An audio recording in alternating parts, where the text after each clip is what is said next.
Legend says, on St. Patrick's Day, a beard without oil is just a chin with ambition. But a beard with soft disclosure beard oil, that's true treasure. Spiced vanilla, naked, smooth as a leprechaun's getaway plan. Soft enough to impress your barber, bold enough to confuse a baby goat. And this boar bristle brush tames your beard like it holds the crown coin. Every bottle is American made, which means when you buy Soft Disclosure, you're supporting 6 American small businesses. That's not luck, that's capitalism with cheekbones. And while you're at it, try our mint green deodorant, because even legends need fresh pits. Soft Disclosure, go for gold. Visit softdisclosure.com and use promo code TINYBRIGHT for 15% off. These statements have not been evaluated by the FDA. Promo code does not apply to bundle discounts.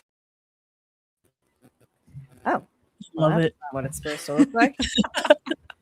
Good afternoon, everyone, and welcome to Alpha's Make Sandwiches. And happy St. Patrick's Day Eve.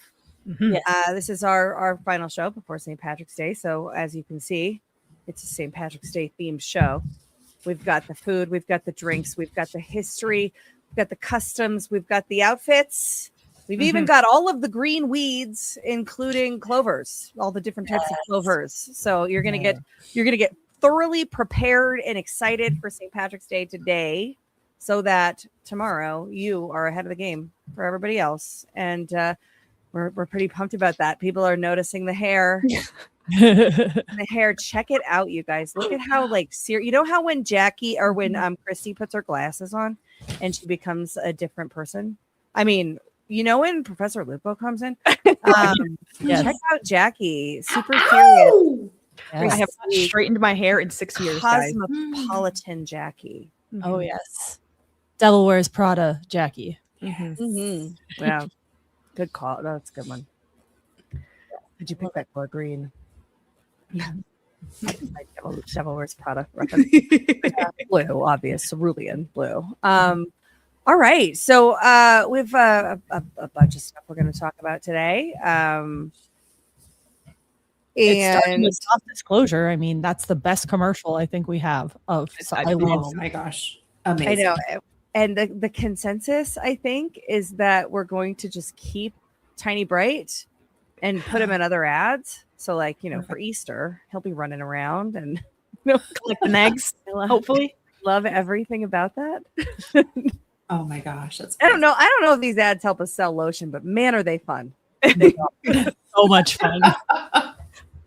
Speaking of, you guys should get some Soft Disclosure lotion. It's a great way to support Badlands, and you support 6 small American businesses. When you purchase Soft Disclosure, you can get the lotion, you can get the beard oil, beard brushes, tallow bars, lip balm, mini tallow bars with the goo sha for lymphatic drainage. And Jackie is on the website, thesoftdisclosure.com, teaching you how to use said goo sha.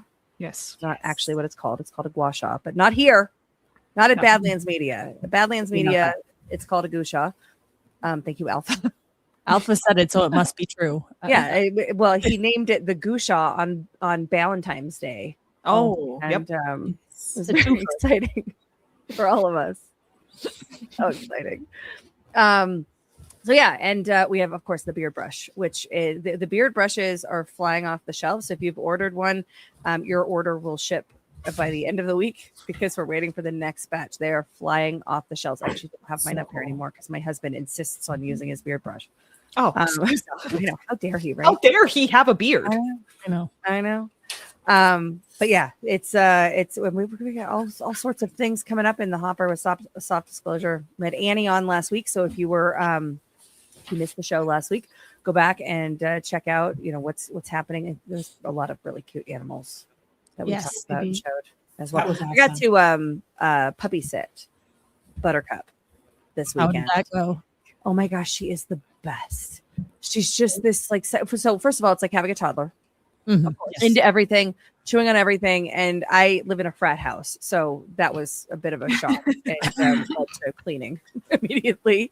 But she's such a snuggler, and she's just so excited, just happy, just wants to be a part of it. And then yesterday it snowed. We got like 6 inches, and I took her out, took her downstairs out of the crate downstairs to go to the bathroom. And she was like, runs up to the door all excited. And I open the door and there's like 3 inches of snow there. And she looks at me and she turns around and she walks right back inside. I'm like, well, you live where way more snow here. What's happening? I might have overly domesticated her. Diva. Yeah, she was a little bit of a diva. The biggest thing is that my husband loved her more than anybody in the house. And he's having a bit of a depressing day because she went home this morning. But I got to see Annie this morning and give her a hug and everything, which was great. Excellent. Softdisclosure.com, promo code Badlands. And if you are promo code Tiny Bright, promo code Tiny Bright at softdisclosure.com. And if you're looking for American-made alpaca wool that is changing the game on the American wool industry, willowandgoods.com. All right. Love it. Where are we going to start? I feel bad starting with the camera roll because I totally didn't do this challenge. Oh, it's fine. We had enough. I promise you, Jack. I promise you, I commit to you. I'm better. Okay.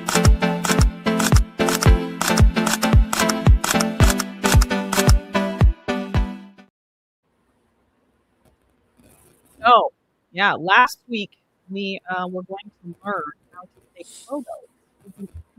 Is her mic weird for you guys, or is that me? Yes, It's weird for me too. Yeah. Your Okay. mic's going out. Let me see. There may be a thing. I may need to back Well, out. now you sound fine. You sound better. Huh, that's very weird. Let me see if I there may be a thing. Is it auto? While you're looking it up, Mrs. A. Watley said, I just got my deodorant. I finally ran out of the 2 I bought in October. No shit, y'all. That stuff lasts forever. Fact. It does. It really does. Yeah. Yep. Well, I don't. I changed something. You so sound let's all see. right. Okay. You sound good now. Yeah. Interesting. Well, yeah. Well, last week, learning how to use a window to kind of put two things that we've learned in the past together. Using the thing in the foreground because we're using a window now to frame our shots. So this was the challenge for last week. And there were 3 shots for us to take. I didn't do all 3 either. So it's okay, Ashe. I didn't do all 3. But she did one. But she at least attempted the challenge, right? I mean, I guess. But, Thank you for trying to make me feel better, Jackie. I It is tried. completely unnecessary. You can actually chastise me. Highly frictional. Some people can't take it, but we are highly frictional here, and I am very open to feedback. If your feedback's stupid, I'll tell you it's stupid. But that's legitimate feedback. You can totally chastise me for not doing the because I didn't do it. Oh, of course. I mean, I was going to let Jackie be nice and I was going to come back in, good cop, bad cop. I was going to give you the shit at the end. Mm-hmm. I was like, at least Jackie did one. Yeah. Christy understands the assignment. Fair. Jackie is way too nice for us. Jackie is the best of us. I learned from Cam. So if that tells you anything. Oh, yeah. Yeah. Cam is definitely too nice. I tell him that almost every single time I talk to him. Mm-hmm. Yes. Because he says something that's too nice. He does. Yes. But we had some submissions, and I genuinely loved Christy's. This thing. I don't know what it is. Explain, what is it? Okay, so it's this I don't know, box. I'm trying to think of a good word for it, but maybe if we go to the next one, if we look at the next photo, it would kind of see what it display stuff in there, a like cabinet? a printed box. Or I feel like Ariel would have this in The Little Mermaid, where she would put her dingle hoppers. Look at this stuff, isn't it neat? Yep. Wouldn't you think my collection's complete? I met her. You want to do the whole song? There's The actual actually in Ariel? my head that we need to do the whole song to get to the closure of it. I won't do that here, but I just want you to know it's going to torture me for the rest of the show. It's like a trinket display box with mirrors. You said trinket. That's part of the song too. Yeah. Oh yes, Yes, it is. yes. But yes, I did meet Jody Benson is her name. I met her. I was in kindergarten. We actually did a whole musical classroom musical theory video series thing. We filmed it at Epcot, and that was really cool. Yeah. Holy cow, it's awesome. Well, now we have to go find it. Yeah, I have the VHS. That's not going to help us though. Do you have the VHS that has the phallic symbol on the front that was all controversial back then? No, but I found one. So Cam and I went to a thrift store here and saw they were selling it with the phallic symbol and everything. And awesome. I wanted to buy it, and I was like, I don't need more junk, so I decided not to buy it. Well, Yeah, if they were you, selling it for like $15. you could display your who's its and what's its in this box. Oh, You want thingamabobs? I've got 20. oh my But who cares? No big deal. I want more. All right. So yes, my little trinket box that has been collecting dust for many years. But look, Johnny's in the reflection. I That's the love best. it. Oh, So there he is. That one's my favorite because he looks like he's like a model. He's looking back at himself, kind of thing, or whatever. Yeah, into the water, pensive, thinking about his future. I don't know. Yeah. We love Johnny. So that was that whatever that box was. I think it's a window to Johnny's brain. His heart, his soul. Oh yes, that's it. So this is my photos. They're a little blurry. Just cool because, window. yeah, it's actually the window right above our door, and I was like, that's cool. Let's see what I can do with that, and actually I turned feel out like pretty it's cool. very Cobb County. My window in my bedroom had that on the top of it. Yeah, it's very early, like 90s, 2000s. Very 90s. Yes. So this is the reflection photo using that same window. Cool. Nice. I love it. That's cool. And then we've got Michelle's photo. So cool. Right out there. We got rain. We didn't get snow. Yeah, we got rain too. But hopefully it's going to get cooler at the end of the week. So we're going to have a miniature little cool front before it's 90 degrees every day. So what is that, like 85? 80. All right. I don't even know what it 80? is. Might hit, Doesn't we even might hit compute in my 78. brain. Yeah, Brian does that all the time. He's like, we're having a cold front, man. It's going to be 70. I said cool front, okay? 60s. I didn't say February cold and front. 9 outside right now. So.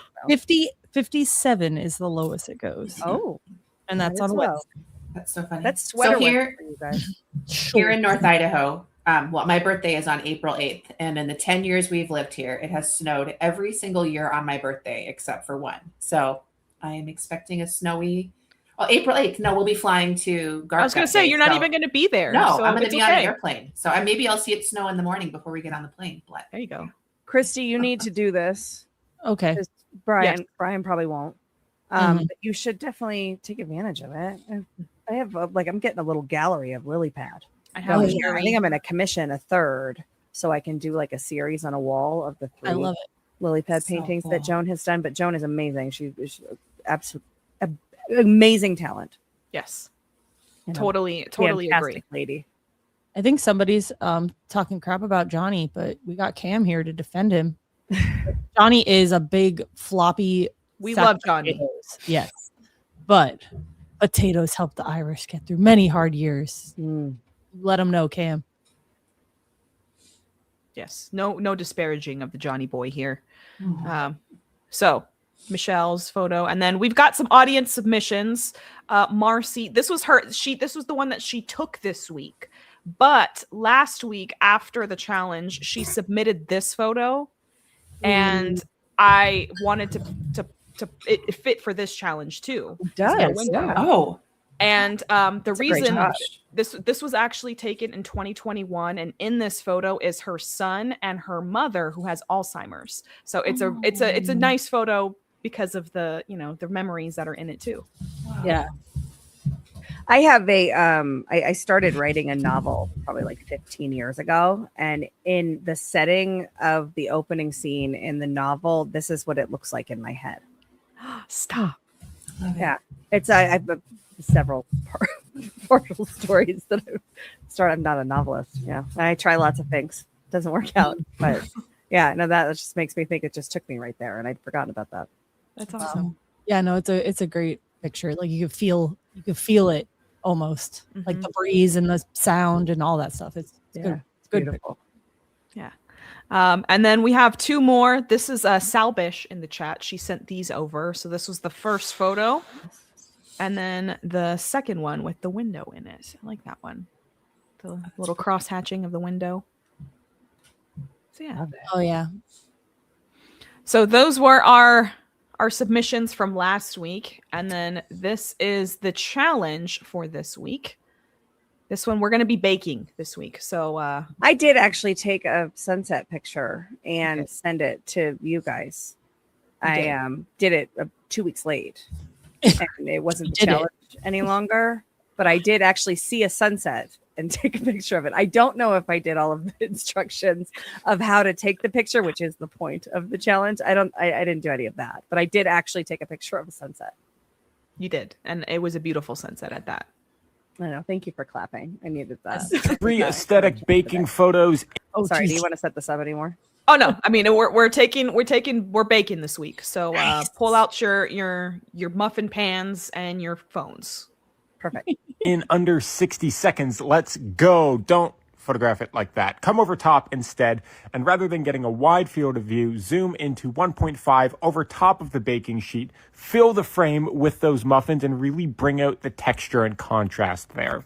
Now, this time, don't spill your milk. The glass is dirty. I spilled the milk. Don't do this. I cried. Wipe your tears and come on a 45-degree angle looking down, muffin in the bottom left corner, milk in the top right, and that's a good look. But come lower, switch over to portrait mode, and then isolate the muffin in the foreground. The milk will go out of focus in the background, and then you'll have a next level shot. But now I'm hungry. Yeah. Yeah. It's very dramatic. I'm confused about why there's like powdered sugar or flour on the top of the muffins. Like, how did I think that's supposed to be salt. that's a lot of salt? I was gonna say it That's it could be that, or it could be like sugar, like the Powdered sugar? powdered sugar, that stuff. You want to know something silly that like is probably obvious to a lot of people? Did you know that powdered sugar is just like pulverized regular sugar? Mhm. I don't know. I thought it was something different. Do you know what brown sugar is? With Has molasses in it? Yeah. All right. Yeah. Interesting. None of them are good for you. Yay. Not a single one. All They make variations you feel of good. one of the most addictive poisons in our society. Mhm. I know because I am a full-blown addict. Oh yeah, Same. it hits the same part of our brain that heroin does. Yep. Yeah. Nice. I know. Heroin. Heroin Oh, probably boy. doesn't make our butts get bigger. Maybe I don't. That doesn't sound like a better option. No, actually, I mean, it will definitely make you skinnier. You'll also probably die and be so strung out you won't care about anything I except have like heroin. itchy face. Yeah. But you won't be fat. Yay. Wow. Perfect. Disavow what I just I disavow what I just said. We do not endorse heroin. We in do any not. way, shape, or form. Listen, we're free speech maxis, but we do need to go on the record and say that we do not endorse heroin addiction as a weight loss No, Or any approach. approach for anything. Honestly. Exactly. no. It could be a heroine in a novel. Yes. Yeah. Doing Like heroin. Different type. Dolls in the Mhm. little Yes. Exactly that. There you go. Look at me. I saved it. Full Mhm. circle. All right. So everybody, the video for what we're taking pictures of next week is always pinned on Jackie's social media and on her Substack, I think, right? Or just on the socials? It's in my Telegram channel. In her Telegram channel, which Mhm. is also socials. Mhm. So not on the Substack. So I just made that up. Sorry. Well, about that. sometimes Substack. It depends on if I have things that I want to add to the Substack. If I have like videos and like presentation, which I do have this week, so there will be a Substack. So yes, to Substack.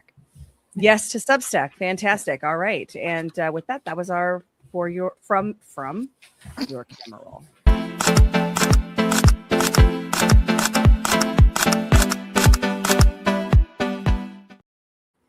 Before your camera roll too, because the challenge. Now it's doing to you, Ash. It's being What? weird. The mic mic is this? super weird. Yeah. So what it is, and I've told. Oh, Pam it did. before. Yeah. Yeah. So what is it doing it to me now? No, you're good. Mhm. Okay. Yeah. So what it does is whenever you play a media asset that is already uploaded into StreamYard, sometimes it'll go in and just start messing around with Messes your up site. audio. Am I back? Yeah, you're good. Yeah. Okay. It just takes like a few seconds. What it'll do is like lag for like the 30 seconds that you start talking and it'll mess up everything and then it'll come back. Mm. Oh, nice. All right. Well, before we head on to our next incredible segment from our incredible creators here, I'm going to tap dance while I pull this up. I wasn't actually prepared for what I was trying to do. I can actually tap dance. Maybe instead of line dancing, I'll teach you guys how to tap dance. Yeah. So we started with the yes. So not maybe, but yes. We started with that like happy Thanksgiving or Thanksgiving. Yes, St. Patrick's Day. Skipping summer. What is wrong with me? Like You're hungry. That's why. I know. That must be it. We started with that like cozy fireplace, St. Patrick's Day. The other one that I was looking at was these brothers that are like the Irish tap dancers. You know? Oh, So they're doing, yeah. like, yeah. The ski-daddlers. Yeah. whimsical Maybe we'll skedaddle. outro. Maybe we'll outro those guys with those guys because Or maybe girls doing it because girls are better. because girls rule. Yeah. Boys drool. Will do. All right. We have two incredible sponsors that are ballsy enough to sponsor this show. First up is Frequency app. Every day, people are fighting the same battles. Cravings that hit out of nowhere, stress that derails good intentions, habits that feel impossible to break. And while the world pushes quick fixes, injections, and synthetic shortcuts, most people are just looking for support that fits their lifestyle. Without needles, without drugs, and without side effects that they never asked for. That's why Frequency Apps created the GLP Alternative Patch, a natural frequency-based wellness patch made right here in the USA. Inspired by the body's own GLP-1 pathway, it delivers natural, frequency-driven support for people who want balance, clarity, and control in their daily routine. Peel it, apply it, and forget it. It works quietly in the background while you live your life.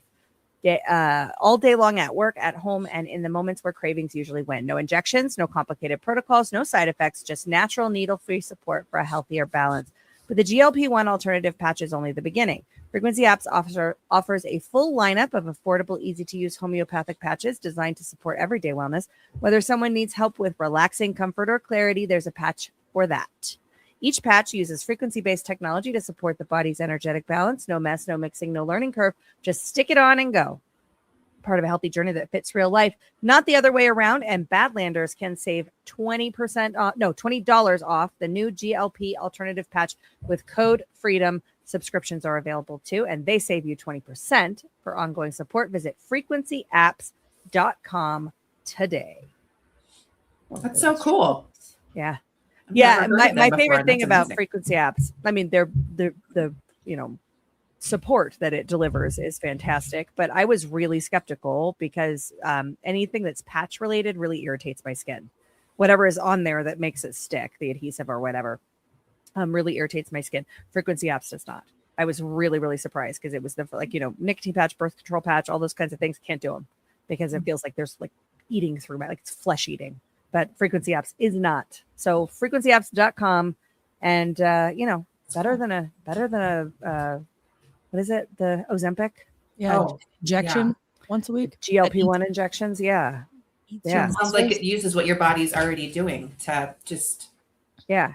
And those make shots it better. those shots can make you blind, as we I think have talked about on the show before. There's Was that this show?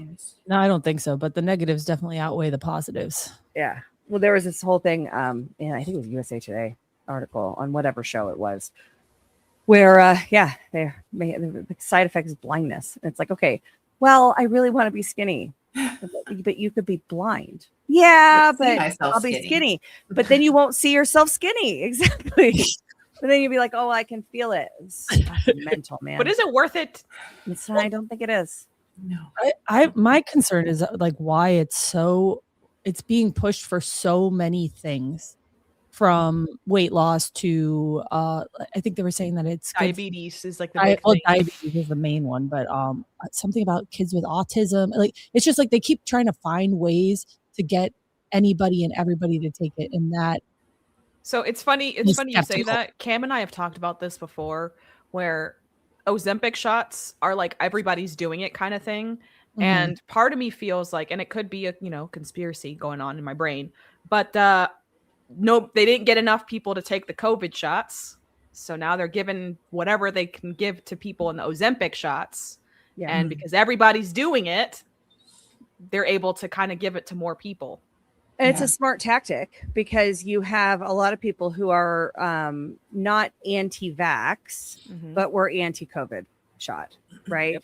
You're not going to mandate an experimental gene therapy on me, but let's go get our, all the other vaccines. And so yeah, you gotta put the nefarious stuff in the other. Guess what? It's all nefarious. Yeah, it's like sugar. Legalized poison. Yeah. Legalized mandated poison in this instance. And then our second incredible sponsor, we talked about this a little bit last week, patriot-protect.com/AMS. Use promo code Badlands. We've all signed up for this. And Christy, I think you've gotten yourself sorted since last time, right? Yes. So experience, how was the experience for signing up for Patriot Protect? It was super easy. And when I went through the report, because I actually went through it further in detail after the show last week, it was remarkable to see like all of the data breaches that, truly I was like, I thought I was safe here. No, like it's like big time corporations that were selling out my information. Wow. And it's just crazy to think that, we're getting just our information's just out there and there's really nothing we can do. But thanks to Patriot Protect, we have at least a little bit of power over it. Yeah. Oh, I need to sign up for that today because I keep getting texts that are like, come join me for a weekend and bring out anything you want to play with. And it's like, nice. Who is selling my information? Ah!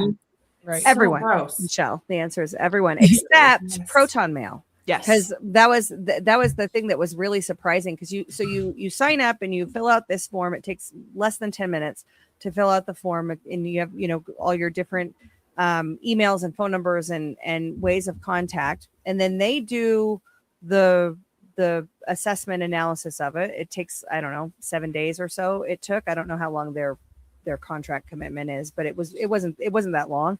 And they come back with a report. And in the report, every single communication vehicle that I have was sold and had, and then my data was involved in some data breach, except for Proton Mail. I thought that was fantastic. Wow. And now I'm not using those other emails anymore. They're all spam traps. Yep.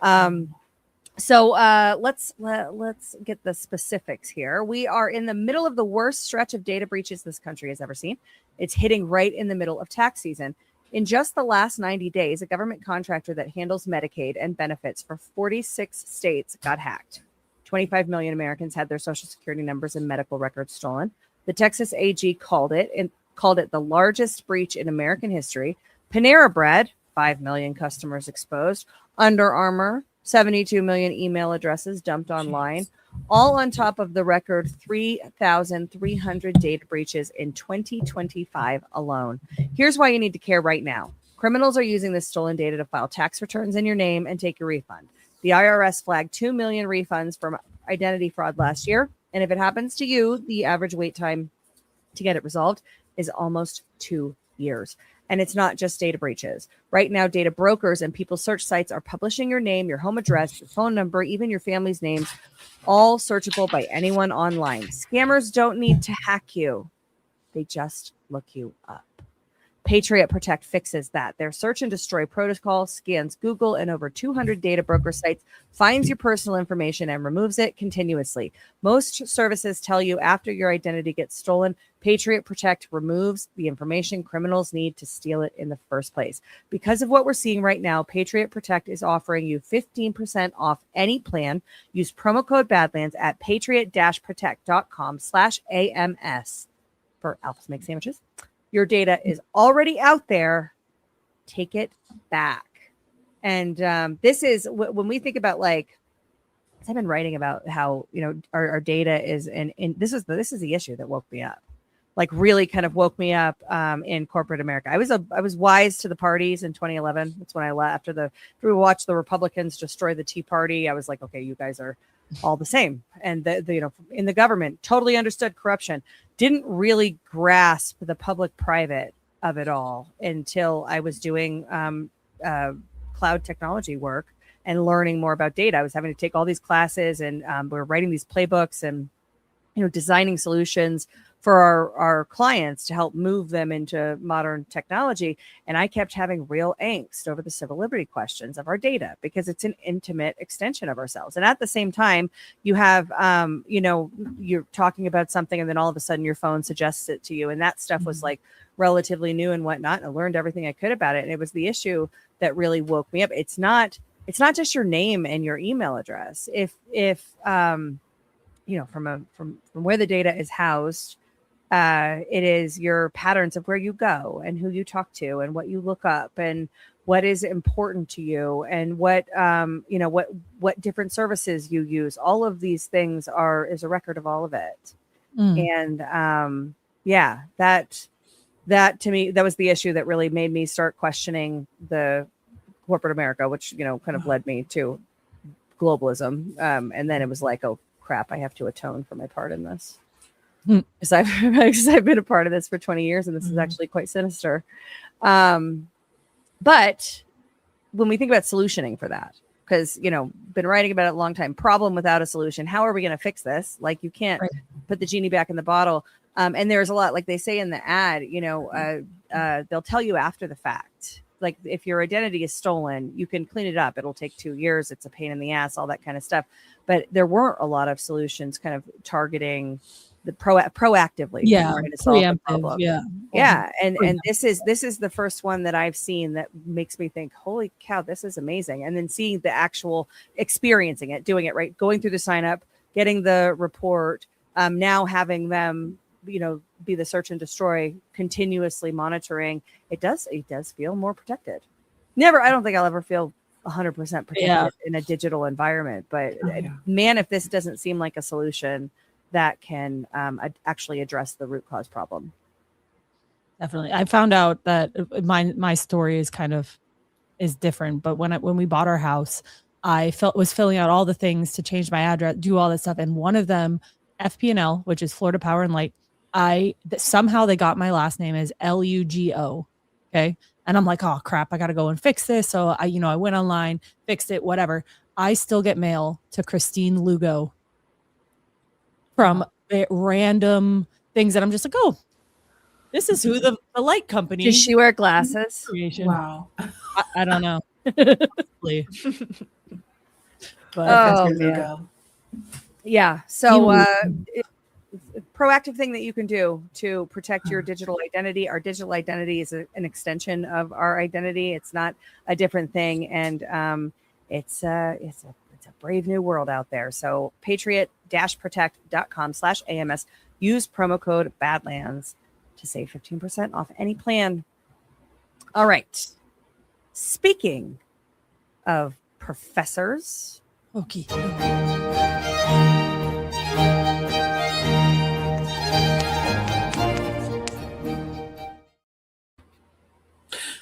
Hello. What about Lupo? Lupo, oh my God. He changed. So we know we're getting stuff in the mail from his friend Hunter when it says Brian. And I was saying like Lupo, like what's that? And no, it's Hunter because he wants it to say poo in it. Same guy who carries around stickers that say for rectal use only and sticks them on random items in my home. Like, he sounds awesome. He is. Oh yeah. I want to meet him. Yeah. Bring Hunter to Gart so we can hang out. Oh, geez. That sounds awesome. Man. Yeah, Brian, do that. He and my boys would get along. Yeah. Oh, he calls himself the Swamp Pirate. So he actually owned Cowboys Saloon, the first country bar I worked at, and he lives up in Crystal River now. And he's definitely like an eclectic swamp pirate guy. For sure. Oh, Brian says he's actually in Colorado right now. Tell him to come to one of our Badlander meetups. You guys should come out to one of our Badlander meetups because the people here don't want to see me. They always ask me when Brian is coming. Wow. Can't you get Brian and John out here? Oh, I'm just kidding. It's I love funny you guys. because You're the best. It's the same thing here in Georgia where we started the group and they're like, okay, so like who else can you get to come? And I'm like, well, the luster wears off, right? It's just like the case. If you've been to a Gart, you can kind of see like people very quickly realize that we're just regular humans, and then you kind of get sick of us. Me especially. Let's be honest. Well, I mean, maybe in the future Hilarious. you guys might have the luck of the Irish and get more of us there. Ooh, Love it. I caught that. You get it's a segue. It's a segue. Do the thing, Ash. Woo! What was Look at us. what was that thing? I don't know. What do you mean? The goose? The cow? The Highland cow? I think The she was luck of talking the about us Irish? wooing. Oh, because I made a joke saying that you'll have the luck of the Irish if you get more people at your Gart meetup at your Badlands meetup. Anyways, so luck of the Irish is actually not an Irish saying, so that is why it is called. What? No, That's it is right. not. It's to make fun of Irish people, actually. So, luck of the Irish refers to extraordinary good fortune stereotypically attributed to Irish people, but its origin stems from 19th century American gold and silver rushes, where successful Irish miners were mockingly credited with success or luck rather than success due to luck rather than skill. Historians like Edward T. O'Donnell trace it to an Irish and Irish American miners striking riches in the late 1800s, leading rivals to derive their wins as luck of the Irish. The term isn't authentically Irish. Luck derives from the Middle English luck, I would assume. I don't know. Maybe Ash with the word that you're looking for is Dutch. Dutch. No. The Gaelic? word Gaelic? Gaelic. Luck. Yeah. Is that where Gaelic comes from? No, I don't think so. But it entered English via gambling. The phrase is now positively implies inheriting uncanny luck evolving from a sarcastic root during Gold Rush era. I am really messing this up today. In contrast with Irish history's hardships like famine turning irony into a compliment over time. So it started out as like to make fun of the Irish people for doing well. And then as it's gone on, it's become more genuine. But I have some actual Irish terms, and this word is pronounced crack. Okay. Not to be Crack. confused with heroin. Nice. This greeting asks about the fun news or gossip in a social setting. Crack, pronounced crack, evolved from Old English crack, meaning lively talk, gaining popularity in the just can't read it. This is amazing. In the mid 20th century Ireland to denote enjoyable banter. Pub goers use it as an icebreaker, like, "What's the crack tonight?" What's the crack tonight? Definitely Oh. adopting that. That's awesome. Yes, that is amazing. It is now just a thing we say to each other. Yeah. What's the crack? What's what the kind of crack, tea? man? Yes. All right. Acting the maggot. Acting the It's maggot. even better. It's a classic Irish idiom meaning Yeah, to me too, fool yeah. around, mess about, or behave foolishly in a playful or mischievous way. Maggot draws from the wriggling insect ibid, entering slang 20th century for childish antics. Parents scold kids with "stopped acting the maggot" to curb playfulness. And I like how there's a silly goose right here. Just for your viewing pleasure. It's a very silly goose. He is. I'm writing these in my notebook so I don't forget and I can use them. I'm writing them on the down regular. too on post-its though. Bitch, I be gotta acting post it. maggot. Yes, just be I think acting we the should maggot. modernize it. Ebonicize it. Mm-hmm. That bitch be acting a maggot. Yes. That is the only way to use it now. I think so. Yeah. That's right. Well, and then we have a more heartwarming one. Yes. May the rose Gold rise rise up to meet you. Yes. See, she's good at the Irish accents. Ash, wait, I don't know. Ash, do you got an Irish Yeah. accent? Rise up to meet you. Oh my God. Oh. Yeah. I thought Michelle had it, but I don't know. That was pretty good. Ash. That's good. It's because we're the whitest ones here. That's why we can do it. Yeah. Well, who's Irish here? Are you I'm a- Irish? Max, Rick's Irish, so I married into it. married Irish. Okay. Yeah, my dad, so I'm Irish, and my husband. Although both of them kind of deny it. They try to Really? minimize their Irish, but You're Irish. No, I'm a bunch of Embrace it. Fiery, but mostly peaceful. Let's fucking go. Oh my god! I just read Liberty Lions thing. Oh, what did they write? I'm here for the 5 o'clock free crack giveaway. Let's go. Here. We give away free crack from 3 to 5 p.m. That's Eastern Standard Time. not Dave Chappelle's thing. Oh. From the Chappelle Show. Yeah, well, but the only thing I'm coming my up with gosh. right now with that guy is the one line that I cannot say half the words in, where he's laying on the couch. Hmm. Fuck I your don't know couch. that one. Okay, Oh, yeah. That's every time I think of like the You can say those words. on crack. Well, no, the last word. I'm not. Oh, yeah. You can't say that word unless you're Jackie, probably. Unless you're JB trying to gaslight. Unless JB will tell you. JB will tell you that okay. you can say that word and then he'll put you on a list. everyone. Oh wow, that does not make me feel better. That makes me feel worse. But so let's talk about some positive things. May the rose rise to meet you is a beloved line from Traditional. Just love this segues from. Anyway, sorry, Kate. From a traditional Irish blessing, wishing safe travels and good fortune. Its poetic imagery draws from Ireland's rural heritage and Celtic spirituality. The phrase metaphorically hopes your path will become smooth and easy, like a road rising to greet you, rather than forcing steep climb. In Gaelic, I cannot say that. I should have looked it up. I did not. Gonairy. A Both relate. I don't know how to say these words. I don't know. I can But sound it like literally- leprechaun, but I don't know how to pronounce the language. I say may you succeed on the road is what it translates to, or may the road succeed with you, emphasizing prosperous journeys. The full blessing invokes wind at your back, warm sun, soft rain for fields, and God's protection until reunion, which I have the one that they said was the best version of this on the next slide for us to listen to. Oh, yeah. Yay! And this Oh, guy in the middle is so cute. This guy, I don't know why he's so cute. Anyways, it goes on. Lovely. Yes, but it's such a sweet sentiment. It really is. Can I add something real quick?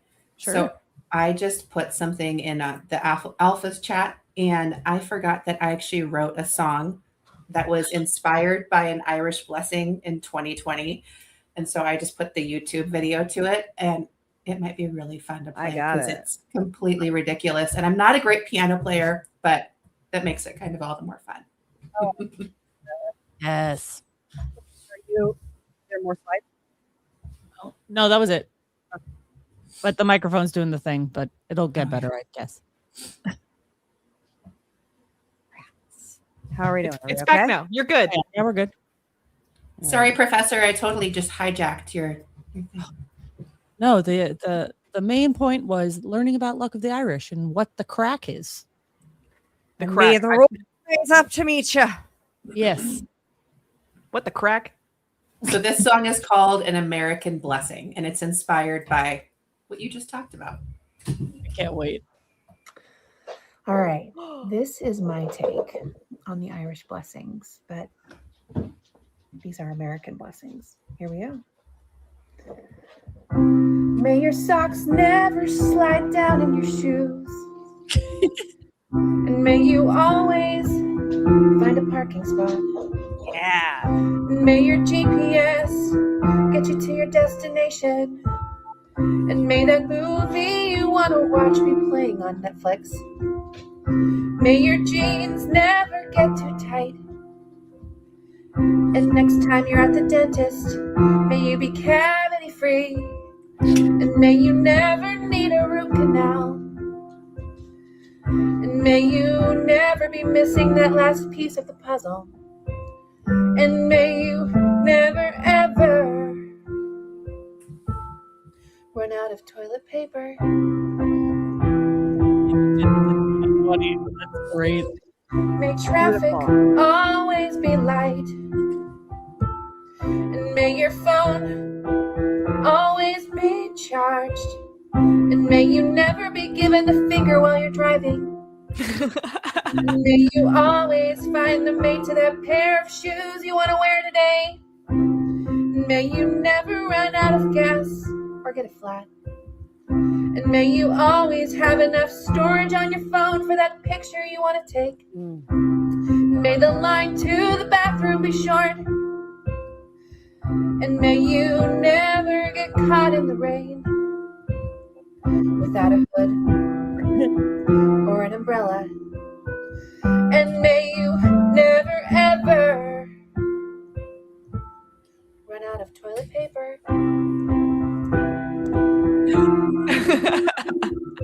May your internet always be quick. One more line. May you never run out of data. May your vacations always be sunny. And may the zipper on your favorite jacket never break. May your email never get hacked.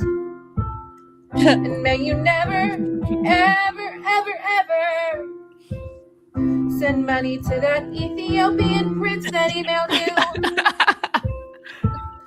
And may you never, ever run out of toilet paper.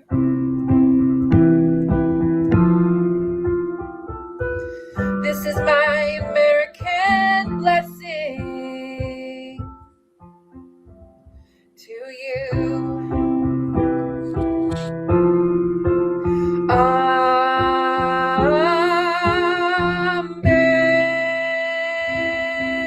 Amen. And good vibes only. Yes.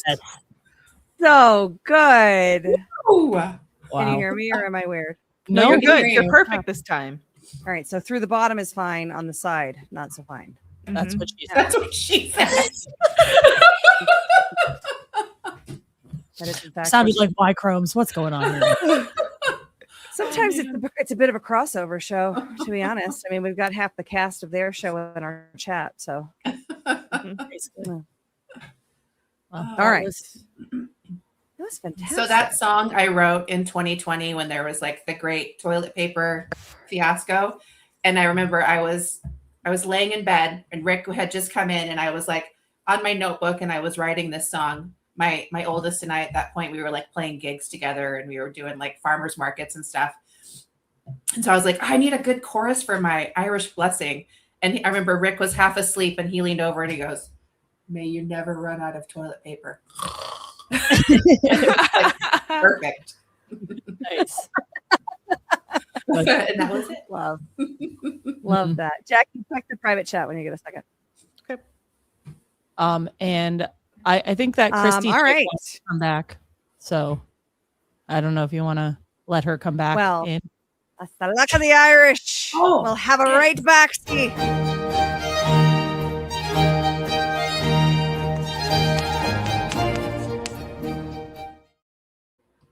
Top of the morning to you. Remember when I don't know if you guys Michelle, you might know. These two are, I think, two. Is it messed up? Can you not hear me? Yeah, we can hear you. Yeah. I'm all paranoid, like every time. In Friends, when Ross is teaching a lecture, he's a guest lecturer, and he goes up and he accidentally talks in an English accent, so he just goes with it, and then his sister shows up, and his sister and his girlfriend show up to like pick him up for lunch, and they walk into the lecture hall, and he's like talking in a British accent, so they adopt accents too. Yes. And Monica's like, top of the morning to you. Oh my gosh. All Yeah. right. Yes. I Well, feel all of my accents always kind of go default back to like British, and like I'll try to like go somewhere, and then it just Yeah, I don't even attempt it because it does not compute in my brain. Just no. that's British why. accent? You got to do one now. Oh, Hello, governor. Okay. you could do a Southern accent if you wanted, because I- that might be a little easier for So you. the accent that I it comes out just naturally is the New York accent. Yes, let's hear it. Yes. So Poor Jackie. I'm like, I don't even know. Like Should have gets us taken your out peace of- and calm. Pause. She gets us out of our comfort zone every Ew, single fair. week. It's only right for us to return the favor. it is. Jackie, dance. Wait. Yeah. Oh, Oh, there you go. oh, The marionette. I know it. Cam's good. He's like, he's not wrong. So We'll do both. it's Leviosa, not Leviosa. So it's like it's not good. It's not good. That's from Leviosa, not Harry Potter. Leviosa. Mm-hmm. It's my that's Oh. my favorite. Oh, that was you attempting a British accent. That was was- that Oh, Yeah, was we're gonna work fair. on That was that. very bad. That's what I'm saying. I don't. Maybe this needs to be a new segment. Is accent of the week. Oh, jeez. oh my gosh. We'll Ooh, do ooh. lessons, and I everybody. have one. Okay, Those okay. goes. I don't want to be in charge of that one. Now, Okay. this is how you should. Yes. So Oh, my yeah. favorite of all time is the SNL coffee talk, where Oh, she's yeah, talking with about Linda coffee Richmond? talk. Yes, and getting all the clamped, and she always has her things like, let's talk about the Moyman Tabernacle Choir. Neither a Moyman nor a tabernacle nor a choir. There you go. Just quote a movie. Start like that. I think if you like start like That was quoting a movie, then you can. Saturday Night Live. That was a Well, yeah, TV. or a TV show or whatever. Quoting Might something make it else. easier for you. Like, because thinking of things to say is part of the struggle too. St. Pete 70 says, "May your heart be light and your pockets heavy." Oh, I I like tried it. to click it. It disappeared. I don't know what just happened. What disappeared? What's happening? I was gonna show it on the screen, but I tried to click it in Oh. it. Anyways, Oh, whatever. yes. Some Someone just disappear said at the sweater store. weather. That's another good Wada one. wada. Sweater weather. Yeah. Wada wada. Sweater weather. I also like the ladies that do the voice like this on the Sweaty microphone. balls. Yes, Mm, sure. NPR. Are you Sweaty working for balls. NPR now? Good Yeah. time. No, there's an SNL sketch about it too. Yes. The It's ladies. around the holidays. Yeah. Would you like to taste my sweaty balls? Nice. Nice. All right, we've gone Uh, way off the hinges. Naturally, Nikki put in the rain in Spain falls mainly on the plains. Yes. My Fair. Did we do a My Fair Lady thing last week too? That's coming in I don't think Did we? so. repeatedly. Or maybe it was. I don't remember. I feel like there was. I got to go back and watch now to I figure have it no out. idea. Marine in the Woods says deep thoughts with Jack Handy. That was a great SNL sketch, and we're working on a set of soft disclosure ads that are moist thoughts. Harder than it sounds. That's Nice. what she said. Nice. Moist. Slow the uptake, guys. Yep. Yeah. That's special. Yeah, no, it's a fun project. It was actually Alpha's idea. Oh, But yeah, I did what on Alpha show? What on John's show? Oh, the My Fair Lady thing. That's probably what she's referring to. I love it. All right. We are a little off base. Now we are. Your microphone did something weird again. But-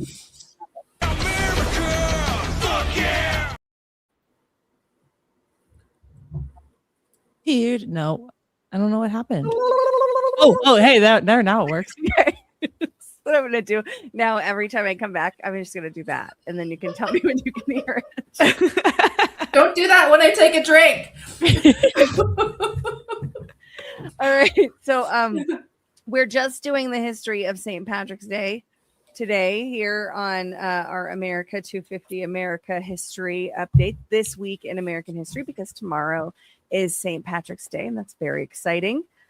Should you choose to celebrate the Feast of St. Patrick, started in the 5th century, and it commemorates St. Patrick, Romano-British missionary, traditionally credited with spreading Christianity across Ireland after being captured there as a youth and later returning as a bishop.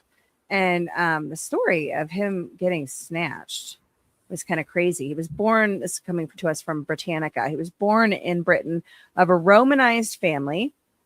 When he was 16 years old, Irish raiders tore him from the villa of his father, Calpurnius, a deacon and minor local official, and carried Patrick into slavery in Ireland. He spent 6 bleak years there as a herdsman, during which time he turned with fervor to his Christian faith. Upon dreaming that the ship in which he was to escape was ready, he fled his enslaver. So from a dream, he fled his enslaver and found passage to Britain. There he came near to starvation and suffered a second brief captivity before he was reunited with his family. Thereafter, he may have paid a short visit to the European continent. The best known passage in Confessio, which is his memoir, tells of a dream after his return to Britain in which one Victoricus delivered him a letter headed "The Voice of the Irish." As Patrick read it, he seemed to hear a certain company of Irish beseeching him to walk once more among them. Deeply moved, he said, "I could read no more." Nevertheless, because of the shortcomings of his education, he was reluctant for a long time to respond to the call. Even on the eve of his re-embarkation for Ireland, he was beset by doubts of his fitness for the task. Once in the field, however, his hesitations vanished. Utterly confident in the Lord, he journeyed far and wide, baptizing and confirming with untiring zeal. In diplomatic fashion, he brought gifts to a chieftain here and a lawgiver there, but he accepted no gifts from anyone. And on at least one occasion, he was cast into chains. On another, he was addressed with lyrical pathos a last farewell to his converts who had been slain or kidnapped by the soldiers of Coroticus. Careful to deal fairly with the Celtic tribes, he nevertheless lived in constant danger of martyrdom. The evocation of such incidents of what he called his laborious episcopate. Sounds right. I don't know which one is right. Smart. Someone in the chat will tell me. Spetzel's probably in there. He'll correct me. And then clip it. Was his reply to a charge, to his great grief, endorsed by his ecclesiastical superiors in Britain, that he had originally sought office for the sake of the office. In fact, he was a humble-minded man, pouring forth a continuous paean of thanks to his maker for having chose him as the instrument whereby multitudes who had worshipped idols and unclean things had become the people of God. I thought that was a cool summary, and I didn't, sort of ashamed to know, I didn't realize that he was like snatched like that, just ripped out of his father's house in his village. And it came to him in a dream to flee, and yeah, the dream is cool. There's a bunch of other stories of him healing masses of people and raising people from the dead and all sorts of stuff. And driving all the snakes out of Ireland too. Yeah, which is used as a proof point for why there are no native snakes in Ireland. That's cool. Yeah. But it's fascinating. So March 17th is the day that we celebrate St. Patrick's Day. That's tomorrow, and the date marks his traditional death in 461 AD. Became a liturgical feast in the Christian calendar on that day, March 17th. In medieval Ireland, as we're in the 5th century, the day began as a religious feast honoring Patrick and celebrating Irish Christian identity. The association with shamrocks comes from the tradition that Patrick used the plant to illustrate. So isn't it weird that we think of 4-leaf clover when it is actually the 3-leaf shamrock to demonstrate the Trinity? That is why we associate shamrocks with that day at all. I wouldn't get perverted, right? I also thought it was interesting in that history how he was so hesitant, because it's a reminder of like Moses as well, right? And when people are called by God and you feel incredibly inadequate, but God doesn't qualify to be called, right? And in the historical retelling of his story, that hesitation is captured. it's being weird again, Ash. Yeah, I think your thing just your turkey call. I mean, so it sounds like your mic just like Am I on the wrong one? no, it went underwater. It sounded like Mhm. it sounds good now. It's weird. Be underwater. I don't have my bathing suit on. No. It's not something. And it's also probably cold where you are. It is. That would be really cold. Unless it was like a hot tub. That'd be cool. Okay. That'd be But okay. I'd still want to be in a bathing suit. Yeah. Well, it's your mic is better now. Okay. Yes. Thank you, everyone, for telling me Yeah, I don't know. when What, I was done speaking with Terrible Mike. well, what were We you can going to still hear you. It was Yes, just kind you of are to interrupt. You No, are well, no. highly Well, questionable. no, that's the thing. It got bad right at the end. We could hear Yeah. basically everything that you were So saying. you didn't hear So- anything I said? No, No, we did. We heard all of it. It was We awesome. heard everything. It was just the No, last I part. fell down a well. Someone Yeah. fell down a well. but she Denise got Ann better. says, Ash, your audio is awful right now. Well, I've always said the nicest things about your audio. She's gotten better. I got better. I'm not dead yet. Oh, I okay, feel happy. I think I'll go for a walk. Bring out the day. All right, we did the nose. We did the nose and the hat. But she's a witch. But she is a witch. There we go. Jackie, watch Monty Python and the Holy Grail, and then you'll have some accents to do. Fair. Yes. Oh, that's Done. good. That's good. That's good Jackie homework. Okay. I like Do it. that. Cam will be excited because he loves that movie. Oh, it's Okay, well, the point that I wanted you guys to comment on was the fact that he was, and tell me if I'm ducking out again. You're Yes. not. You're good. You're good. I'm just going to shut all these windows down too. Like, we'll tell you right away this time. I'm sorry. please. I will. Um, do we need a buzzer to be like, stop? Yeah. Pause. Or you could just go, Oh, turkey calls. Yes. Well, I actually am pretty good at doing the noise that a peacock makes. So I was thinking maybe we could just all have a different animal noise to do. I don't know. Maybe we could I like it. workshop it. I call turkey. Okay. I'd like to hear the peacock.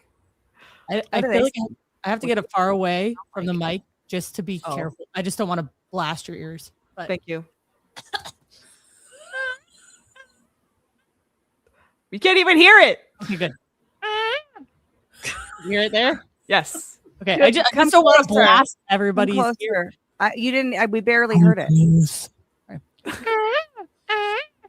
Yes. That's actually. It sounded That's like awesome. a baby crying. It was very faint. It was perfect. Okay, good. I was just scared I was gonna like blast everybody's eardrums out. So I was like, let me go far away. Okay. Perfect. Yes. Christy Yeah. chickened out on what? What did you chicken out on?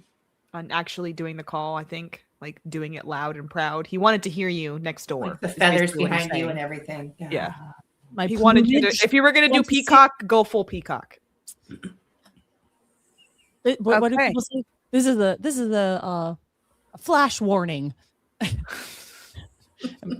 So, did you hear the thing about the shamrocks? Yes. Yes. Yeah. Like there's About- 3 instead of 4. About how odd it is that they do 4 when it's about the Yeah. Trinity. Yeah. It's Yeah. not odd at all when they try to dilute the gospel message and pretty much everything everywhere all the Yeah. time. So it's just another proof point. It's super confirmation bias for me. It's like, oh yeah, of course you guys did that. Well, it's like, oh yeah, you have 3-leaf clovers. Well, I have a 4-leaf clover. What's the 4th thing stand for? Do we even know? I feel Who like cares? It's better than yours. Oh, you could say it's the Trinity and you. Oh. Oh wow, that sounds like Oh. some that gives me the EBGBs. I feel like I probably Yeah. heard that in Sunday school when I was a kid or something. Yeah. It sounds like something that would be said. All Yeah. right. So originally very sobering religious holiday in medieval Ireland in 1737. It was recorded the first recorded celebration when Irish immigrants in Boston organized a public St. Patrick's Day gathering, not a parade, a gathering, Mhm. marking the earliest documented observance in the American colonies. I had this was the Irish Oh. parade Love that I it. was going in. And then the first parade was in 1762 in New York City. I have these guys. When Irish soldiers serving in the British Army marched through Manhattan, beginning what later became the world's largest St. Patrick's Day parade. Mass Irish immigration during and after the Great Famine, 1845 to 1852, transformed the holiday into a major expression of Irish American solidarity and political power, especially in cities like New York, Boston, and Chicago. And then, of course, infamously, in 1962, the Chicago Plumbers Union workers first dyed the river green the Chicago River during what is the river in Chicago? I don't know. Yeah, not. Mhm. I have no idea. Feels so much better for not knowing this now. Somebody in the chat tell us what the river in Chicago is called. Is it the Chicago River? Well, that's what That I would said. It make would be a lot of awesome. if that It was is. true. It is the Chicago It River. is. It is. Winner, winner, chicken dinner. It is. I totally knew that, by the way. I mean, we all knew it. we all totally knew it. Dyed the river green during the St. Patrick's Day festivities, creating one of the most famous American traditions associated with the holiday. Today, the holiday blends Irish cultural celebration, parades, civic identity, reflecting how Irish immigrants reshaped the observance from a religious feast into a major public festival in the United States. You have to sort of wonder if they got some help with that. But I also thought it was kind of interesting to look at. Does it happen when I share photos or just videos? No, you're fine Okay. still. How St. Patrick's Day became bigger in the U.S. than it was in Ireland, and how Ireland then adopted some U.S. customs and their St. Patrick's Day observances over time. In Ireland, March 17th was historically a solemn Catholic holiday honoring St. Patrick. For centuries, pubs were legally closed on St. Patrick's Day from 1903 to the 1970s. Celebrations centered on church services, family meals, and modest community gatherings, not parades or mass festivals. Irish immigrants in America turned it into an identity celebration, so a public celebration of their Irish heritage. In the 1700s to 1800s, large Irish communities in Boston, New York, and Philadelphia used St. Patrick's Day to celebrate their heritage. Irish immigrants often faced discrimination and anti-Catholic sentiment, so the holiday became a way to publicly demonstrate pride and unity. The original Pride Parade, let's go. Military units, fraternal societies, and immigrant aid groups organized parades and banquets. American traditions were invented that didn't exist in Ireland. Irish American political power amplified the holiday, as we talked about in those cities, New York, Boston, Chicago. The Irish immigrants had become powerful urban voting blocs. The parades were then used to show political influence, to rally voters, and to reinforce Irish American identity in public life. Ireland later re-imported the American version. In the late 20th century, Ireland intentionally expanded celebrations to attract tourism.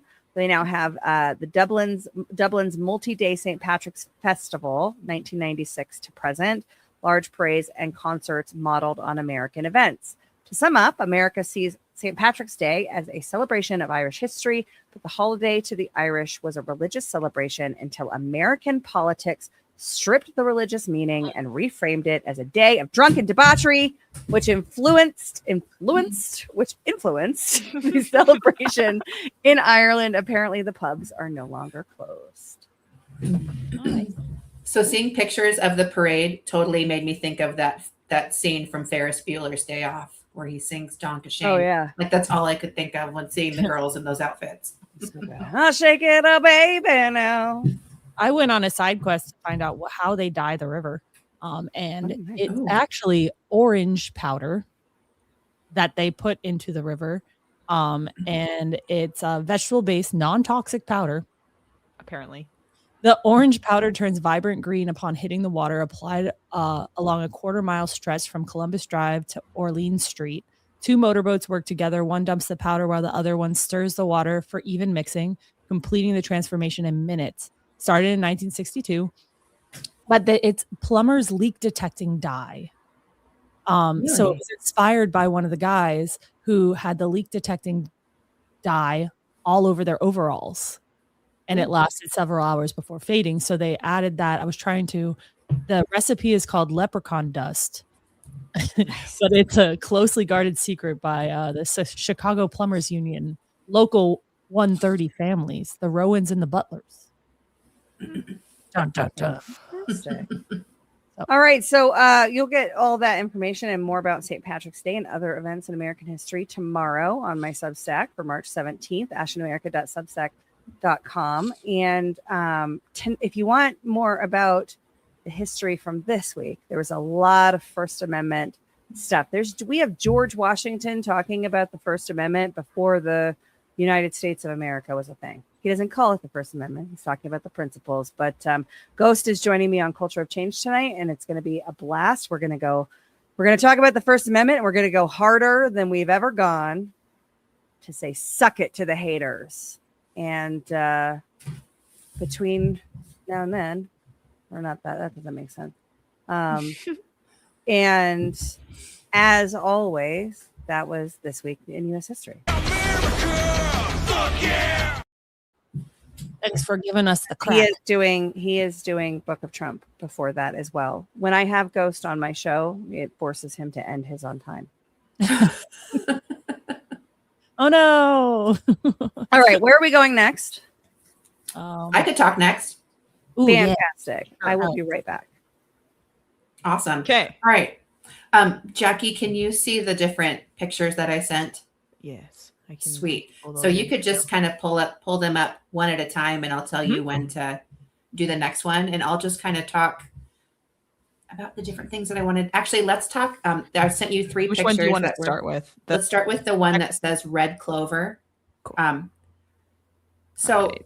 in the whole spirit of St. Patrick's Day, thinking about clovers, and clovers are actually one of the plants that I use all the time in a lot of our remedies, and they are amazingly medicinal.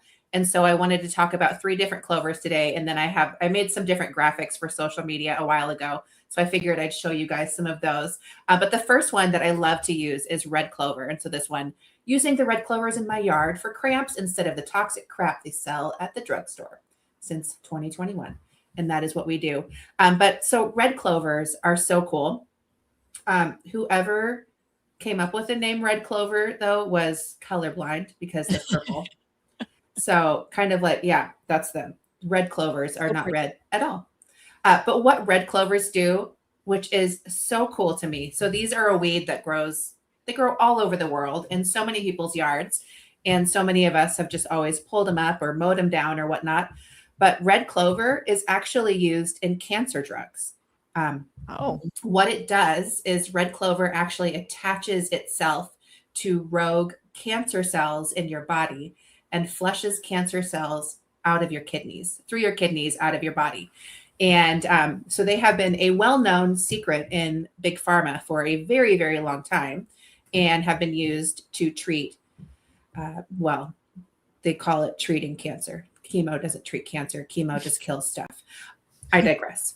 What is it called? I missed it. So this is red clover. Okay. Red clover, we're going to talk about the 3 different types of clover that people have in their yards and what they do. So red clover is the main one that I work with because it's so beneficial. But what I was just saying was that red clover has actually been used in cancer drugs for a very, very long time. Yeah.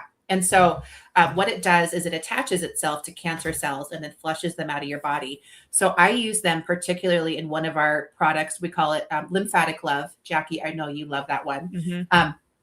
And I actually have a number of different customers right now that are using it specifically for cancer. And I think I'm working with 5 different people, and I need to catch up with some of them, but 2 of them in particular, one of them, their cancer has completely gone. And the other one, her cancer, she's stage 4 stomach cancer, and her numbers are shrinking and the tumors are starting to go away. And she is literally using red clover from my yard along with other weeds and wildflowers and not eating toxic crap. And her body is healing. And it's so cool. This is not medical advice whatsoever. This is just for funsies. But it is so neat to see people use God's creation to heal. And so red clover, it is fantastic for detoxifying the body.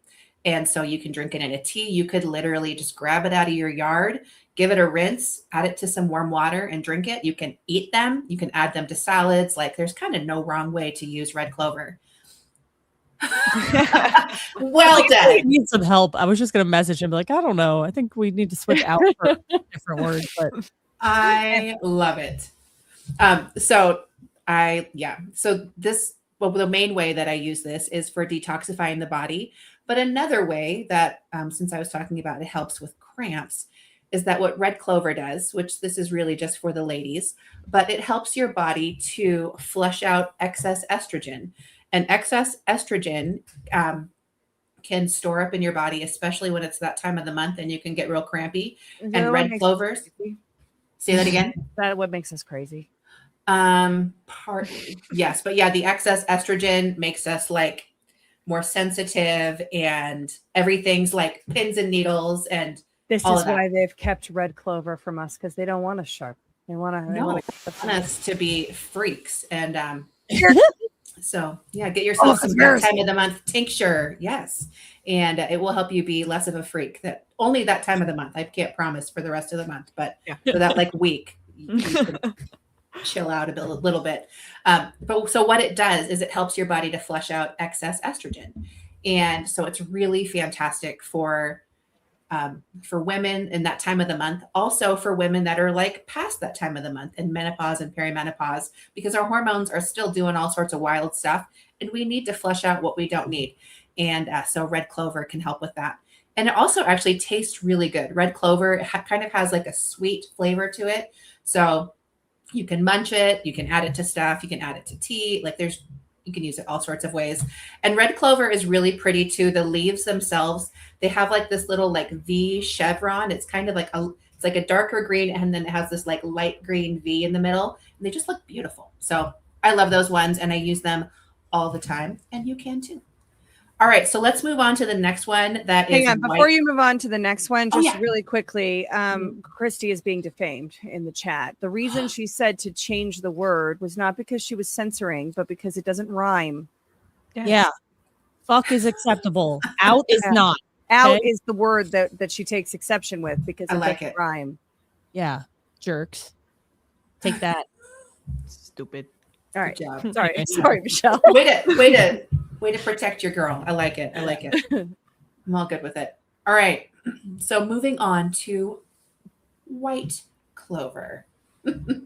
Okay, so white clover. Oh, no. Yeah. There you go.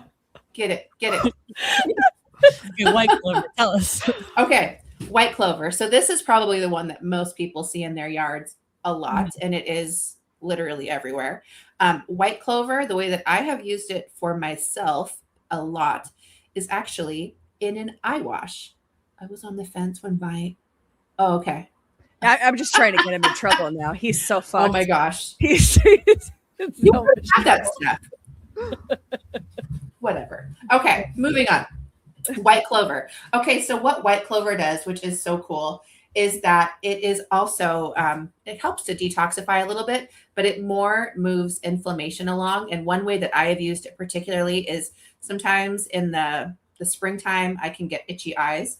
And so I will pick the white clovers out of my yard and add them to some water and let them steep in the fridge for like a couple hours, and then strain it out, pour it on like a cloth and hold it on my eyes. And it helps to reduce the inflammation and the itch and the sting that you can get from seasonal allergies.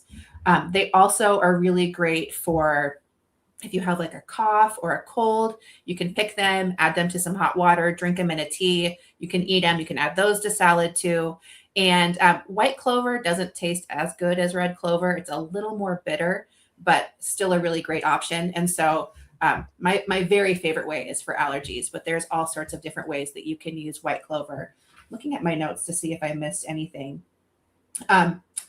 It's for fighting cold and flu, and it can also help if you have let's see. Nope, not that one. Moving on to the next clover for that part. But is this one in any of your products? No, I haven't used white clover in any of my products yet, mainly because they're so short to the ground. They're kind of a pain in the butt to harvest.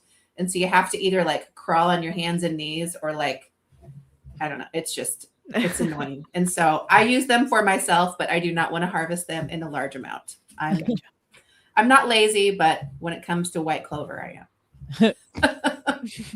All right. So there's one more, and this is actually the one that everyone thinks is clover. That like whenever you see, probably like on the Lucky Charms box, this is the kind of clover you would see. It's actually not clover at all though. So it says, well, yeah, that's the one. So everyone thinks, oh my gosh, clover. And you can even find some that have the 4 leaves on them. This is actually what's called wood sorrel. It's not clover at all.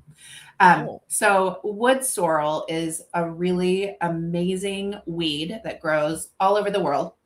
And you can use it for all sorts of stuff. You can just eat the leaves. They really are helpful for like stomach aches. Like if you are out for a hike and you see these, make sure you really appropriately identify them. They'll have like an app or something. Don't just eat some random weeds you see on the ground that look like these. But they can help with stomach aches. And then they also can help if you have a cough. You can add these as well to salads. They are a little bit bitter, but they are really fantastic. So sorrel, there's all sorts of different types of sorrel. They've also been used for cancer. And there is another kind that is in this family that is really famously used specifically to treat breast cancer and was originally used in Canada. And the nurse that found it and started using it got like totally canceled back in the 20s and wound up losing her license. But she helped many, many, many women heal from breast cancer and using this weed sorrel and another sorrel weed that is in the same family. So I love using weeds and wildflowers for medicine because they're so accessible and you literally need to eat your weeds because it will make you healthier. So those ones are some of my favorites to use and they go right along with St. Patrick's Day. You could throw those in your maybe in your mashed potatoes to get a little green in them. No, right? I like it. Or, like, put them on the tops. No, I think that's just dirt, Brian. Or pollen. Yeah, right. Yeah, there's no crystals in that. It does have little tiny white flowers that look like little bitty daisies, but there's trichromes on the triclover, he says. No. Oh, what in the world? Now he's just making stuff up out. Oh my gosh. What are you doing down there, Brian? I love weed it. has trichromes on it. Why did they call? Well, why do they call them clover? I don't understand that. Like, I wonder where that comes from. I think it's just from people what would you call it? Misidentifying it and just not knowing. And it just, people said it enough that eventually someone thought it was true. Like, oh yeah, that looks like clover. It must be, but it's not. Yeah. But it still has good health benefits. So but it still does. Yeah. Then that's like one thing that I love about using wildflowers is that there are so many people that think the weeds and wildflowers that grow outside are so scary and, oh, I can't do this. I might hurt my family. Like, so over 95% of the plants that grow worldwide are medicinal and beneficial for you. There are 95%? Yes. There are so few that will actually make you sick. It's ridiculous. We have been completely lied to about plants and that there's all these toxins and all this stuff. Yeah, some of them, if you eat them in gigantic amounts, you won't feel so hot. But who's going to eat plants? Who's going to eat like a gallon of weeds at one time? Nobody. So, yeah. Yeah, I mean, there's probably a good amount of people in Boulder that would. Yeah, true. Nashville or yeah, but on the whole, probably not. Yeah, but that could also be like a survival of the fittest thing. Like you eat a gallon of weird weeds, you get what's coming to you. Exactly. So maybe I shouldn't have said that out loud. But well, it has not been evaluated by the FDA. No. And this is not medical advice, but also the FDA has an allowable amount of maggots in canned goods. And what was it? Well, they were acting. The FDA be acting a maggot. They do. Oh, yeah. Yes. Let them know. Brian, talking a lot of crack about that. Brian, I'm changing it. From now on, I'm going to say these statements have not been evaluated by the FDA, but the FDA be acting a maggot. Yes. You have to record. You have to do this. You have to do a little sass with it. Yes. Yeah. All right. So I think that's it for my pictures right now. I sent some other ones, but we don't need to use those. So the other thing that I was going to talk about is I have some cool stuff coming up. I'm working on some new tinctures and I actually could use some testers. So I thought I would talk about them on here. Yes. And I'll tell you guys about what I have. And if you're interested, I have a slide that you can show at the end and it has my contact information. You can also just go to tamaracgarden.com though, and you could message me there. But so I am working on 4 or 5 new tinctures, and I need testers. Some of them I have already used myself and I know they work, but I want other people to try them too. So the first one that I don't have on that list, that my final list, but we're calling it No BO. And I do love the soft disclosure deodorant. It works awesome. But if you're someone that doesn't really want to wear deodorant, or you're like extra funky all the time, there are plants that actually can deodorize your body from the inside out, and that have a detoxifying benefit, which would be especially beneficial for like teenage boys, which I have been trying to get my own teenage boys to be my testers, but they refuse. So I need your teenage boys instead. I will make mine test it. Fantastic. Put it in their stuff. orange juice or whatever. Just Yeah, put it in there. Don't tell them. And it actually tastes really good. It just tastes like Just peppermint. dose your kids. Don't worry about it. They won't know. It'll be fine. They'll just smell won't. They better. won't. It'll be great. And it tastes good. It tastes like you could add it to anything, but it's made with peppermint and alfalfa and parsley. That's literally it. And then some vegetable glycerin. And so it just tastes very minty. But what it does is it deodorizes your body. So if you've got a little bit funky, reach out to me. I think I have 5 or 6 testers left that I could send these to. So I would love to have you try them and see if you get a little defunct over the next week or month or so. Okay, so that is my first one. We're calling it No BO. Next one, Fertile Myrtle. That's our next tincture. So I am working on a tincture that supports fertility for women, and that can help with balancing hormones and and can also help with if your cycle is off, it can help to get it back together. And then the main thing that it's used for is actually for detoxifying the liver, because our hormones our hormones are all sent out from our liver. So if our liver is not in great shape, our hormones are going to be on the struggle bus. And so this one is particular for supporting the liver and opening up detoxification pathways so that things can leave if they need to. And then we can start to actually get our body functioning appropriately. So it's not one that would be for someone that's in like perimenopause or menopause. This is one specifically for women that are looking to increase their fertility, to have babies. So if you are interested in that, please reach out to me and I would love to send some to you. Let's get some more Badlands babies. So, this is one that I have not. I do not volunteer as tribute. I do not either. I can volunteer. Why not? Yeah, me and Jackie are I feel like that's our territory here. Yes, it is. So if you ladies would like it, we'll go for it. And so it's one that I have not tested myself. Cam and Cam passed out. Yeah, right. What? Oh my gosh! You're welcome, gentlemen. I'll be waiting for my thank you gift. Well, I will say, so what interested me in particular was the fact that you were talking about liver detox. Yeah. And as someone who, was previously on birth control, I'm interested to see if maybe that would help with that process of, because, birth control stays in your system, help detoxify my body of the effects that may be still lingering after having taken birth control for a few years. 100%. Yeah, that's exactly what this is all for it. Oh, look at that. Cam, I expect a thank you gift. I'll be watching the mail. It's weird. Brian just deleted his ex and his. There's a Brian-shaped hole. Yeah, right. I think he's waiting for you when you're done. He's like, I don't have the stuff yet. Jeez. It's true. So the fertility one, you guys could start early, of course, but it's not actually going to be ready for another 4 weeks. It has to infuse for a while, but you may need to marinate. So, get it going. All right. So that's the next one. Fertile Myrtle. I need testers for that. And then our next one is for Ashe and me. This one is Hormone Helper. And this is for those of us that are beyond the childbearing years or that are just done having children and could use a little support to get our hormones jiving correctly because they are waxing and waning and falling off a cliff. And weird things are happening. And so this is Hormone Helper, and it is specifically for those of us ladies that are kind of losing our minds a little bit and could use a little hormonal support. It also has a lot of liver detoxifying benefits, but more specific for helping to balance things out that are starting to decline. So if that is any of you ladies out there, I would love to hear from you, and I would love to send you a tester.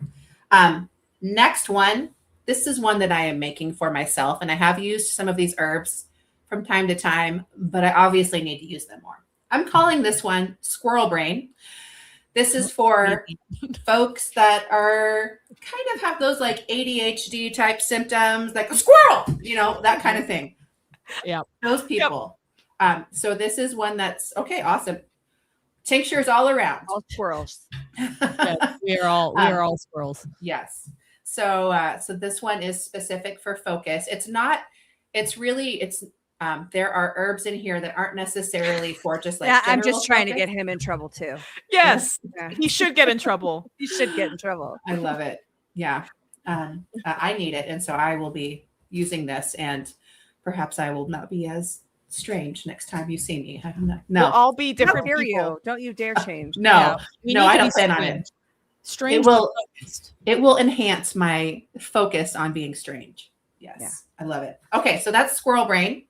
This one I would recommend. I don't want like little kids testing it out, but if you have like a teenager that's more of like an adult size, I would be comfortable with them testing it out, but I'm not quite ready to test it out on kids yet. And nor do kids really need it. Kids need to be kids. They need to be spastic and running outside and peeing in the woods and all those things. So yeah. Yes, just not I'm on the all for weeds that you forage. Yes. My boys, well, yeah. My boys know the different weeds and berries and wildflowers to eat, and they do like party tricks for their friends. Like, hey, guess what I can eat? And everybody freaks out, and then they're like, "Ah, I'm good. So Nice. yeah. All I right. love it. Last one. We are calling this one Sugar High. So this one is specifically for those that are insulin resistant. Perhaps they're already diabetic, those that need help with regulating the sugars in their body. So this one it's really interesting. It has herbs that are very common that we use every day, like ginger and cinnamon, but they're all different herbs that really help our body to metabolize sugar in a better way, and that help our gallbladder. I'm sorry, not our gallbladder, but I forget the organ I'm trying to say right now. So Pancreas? pancreas. Yes, Thank you. Pancreas. That's the one I was trying to think of. So it supports all of those functions so that our body can metabolize sugar better. So if that would be you and you're interested, absolutely reach out to me. With that one, like if someone is already taking metformin or whatnot, I would never, ever recommend someone go off of their medications unless if they personally choose to do that. So you could do this along with taking a medication if you wanted to, and see if it maybe makes you feel better. So I would love testers for that as well. So reach out to me, Michelle@tamaracgarden.com, or you can find me on Instagram, or you can send me a message on our website. And I would love to send some testers out to you guys. Can I get a Stop Being a Bitch tincture?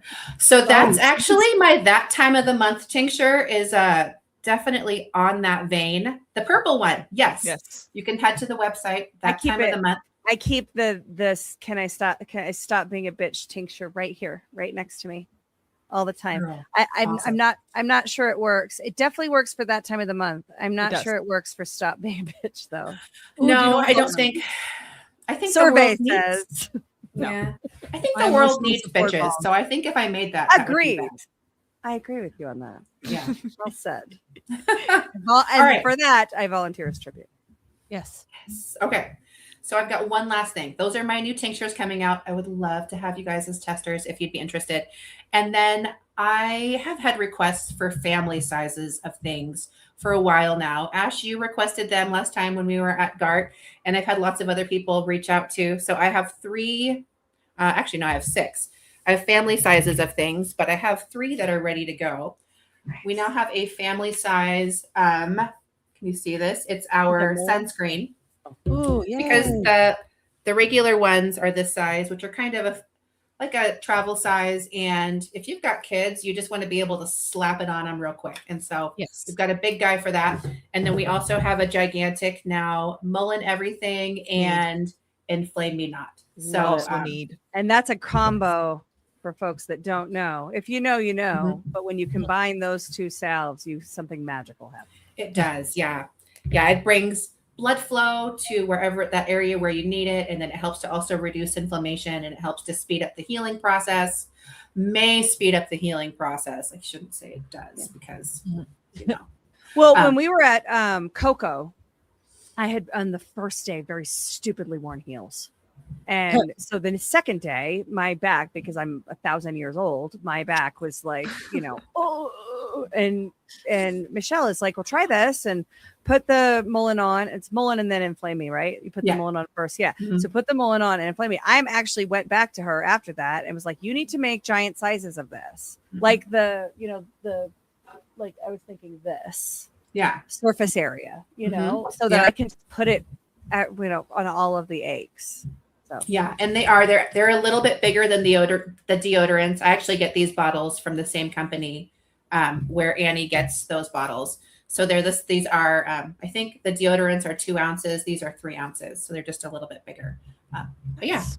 So and then we also are starting to roll out some 2-ounce bottles of our tinctures because especially for our different customers that are fighting cancer, they are going through them very fast. And so I have our liver love and kidney care and lymphatic love now available in 2-ounce bottles because we have folks that are using them a lot and seeing really amazing, life-changing things happen. And we'll probably have all the other ones available in 2 ounces. I just have to order labels. So that will be a slower process. But we are just going to start offering bigger sizes because it's needed. And I hate that I am having to help so many people with cancer because I would really like to help people not get cancer. And so we've been talking about that on my social media quite a bit on specific things that we can do to prevent cancer. And if you do have it, specific things that you could do that your doctor would never tell you that will work better than what your doctor says. That was not medical advice either. But if I can help someone not get chemo, I would love to do that. Or if you are getting chemo, I can also work with you through that and help support your body more. That would be a great segment, Michelle, for the next time you come back. Yeah. Which will probably be soon to do the preventative. Because I know that's like one of the big fears. Yeah. Right. And so just things that people can do to feel a little bit better about it, feel 100 more in control and make their body a little bit more resilient. Count me in. Yeah. I'm getting too many phone calls from people and loved ones and all that. So I would love to do anything I can to help prevent it. So let's plan on it. Yeah. Awesome. I think it'll be really cool. Sweet. Well, I think that's it for me as far as my segment goes. If you guys are interested in any of the products or need to order or have questions, you can always shoot me an email. And I'm so glad to help. I also offer personal consultations. So if you've got something unique happening that you need help with, reach out to me and you can sign up for a consultation on our website and we can do it over the phone or on Zoom. Or if you're local in the North Idaho area, you can come over and we can do one in person. But I would love to help you guys because that's what this is all about for me, is making a difference in our world and helping people not use drugs and giving the finger to pharma one plant at a time. Yeah. Oh, awesome. Okay. Denise, I will check that one out. Sweet. I was you made me think of Almost Famous. Don't do drugs. I love that movie. Oh. I know so much. All right. We are now moving into food and fashion. Yes. With our friend Jackie Espada. Yeah. Beautiful. Okay. So I have a few videos for us to kind of go through, and we'll look at some nails. We'll look at some recipes. We'll look at some fashion. So like kilts, like the Scottish kilt versus the Irish kilt, all of that. So and you're gonna tell us why people pinch other people for wearing green. Yes. So don't read what I wrote, because what I wrote definitely looked like a squirrel wrote it. It's fine. But we'll get into all of that. So yeah, this is what Irish cuisine looks like. This guy. This is awesome. All right, so here we go. This one's pretty good. What is Irish cuisine? Italians have pasta, Americans have cheeseburgers and pharmaceuticals. But what are some Irish dishes? First off, this is coddle. Yes, those aren't boiled sausages with the skin on. I don't know anybody outside of Dublin who eats this. First rule with Irish cuisine is it's not for looking at. So everything has kind of a fucked onto the plate presentation. So this is bacon and cabbage. Everything is boiled in the same pot. And no, we don't put any seasoning on it. We just put a load of butter on the potatoes. And you know what? It's fucking lovely, you snob. This is an Irish stew. Similar enough concept. Potatoes, always. Vegetables and some beef. Boiled and covered in gravy. Because gravy's fucking lovely. Another delicious dish. This is mince and spuds. We call potatoes spuds. All delicious, wholesome Irish food that doesn't need to be jazzed up with fucking nonsense. Follow me, I'm delicious. I'm delicious. Yes. Love him. So, yeah, I figured why not start off our segment with that. That stew looked solid. It Danny did. said that in the chat. That stew, I could smash that for sure. Mm-hmm. Yeah, so I want some of that. But this next lady, she is like a modern day chef. She's gonna give us a few of her favorites as an Irish woman. But in the chat, go ahead and start dropping what your favorite St. Patrick's Day food is, and then we'll talk about it amongst ourselves here for a little bit. But yeah, here's this lady. Her name is Gemma Stafford, and she's gonna give some of her own favorites. Hi everyone, I am Gemma Stafford, professional chef, host of Bigger Bolder Baking and cookbook author, and originally from Ireland. With St. Patrick's Day around the corner, I'm going to share with you my top 5 traditional Irish recipes. Number 1, traditional Irish scones, an absolute must. Number 2, potato farrells. You have to have a potato recipe in there. Number 3, of course, you have to have Irish soda bread. Number 4 on my list are sausage rolls. I am a sucker for a sausage roll. And number 5 on my list, bread and butter pudding. I have to have that in there. It is absolutely delicious and it warms your soul. So yeah, those are her favorites. So ladies, what are your St. Patrick's Day must-have foods? Ooh, I Sugar make soda bread. cookies in the shape of a shamrock, which I thought had 4, so been fucking that up for a while. With green frosting on top is Yes. and I would definitely hit that stew. But aside from that, if the not for looking at looks like it was fucked onto the plate is generally what I think about Irish food. So. I'm right there with you. And as a Puerto Rican, I literally we that wasn't a thing growing up. We didn't celebrate St. Patrick's Day. So as an adult, like this is a whole new world. And I'm like, I don't know if I want to be part of this world because the food does not look very appetizing to me. No. So yeah. I'll eat some bread though. Give me some bread any day. Right? Yeah. Or potatoes. And gravy. Yeah, the Irish soda bread is amazing. Rick started grilling cabbage, and that is way better than like the boiled cabbage. So yeah, that is definitely one of my favorites. Cabbage can also make you really gassy though. So one trick that I have figured out with cabbage is you have to drink a lot of water while you eat cabbage, or else you will have the farts endlessly. So Nice. coming from a perimenopausal woman, take it because that's part of it. Yeah. My mom always made corned beef and cabbage Nice. every year. But my favorite thing is definitely shepherd's pie, and I looked it up just to see. It is greatly debated whether it is a UK or Ireland origin. So it's or cottage pie is what it's also referred to, but a true like a shepherd's pie with let me just read it for you guys. It'll be easier. It has roots in both Ireland and broader British Isles, emerging in the late 18th century as a cottage pie for poor rural folk using affordable potatoes atop leftover meat. Irish peasants likely pioneered it due to the economic hardship under British rule, favoring cheaper lamb or mutton, true shepherd's pie, over beef, which is a cottage pie traditionally, introduced after potatoes arrived in around 1589. So, but shepherd's pie, I always do shepherd's pie, and I always do an Irish car bomb.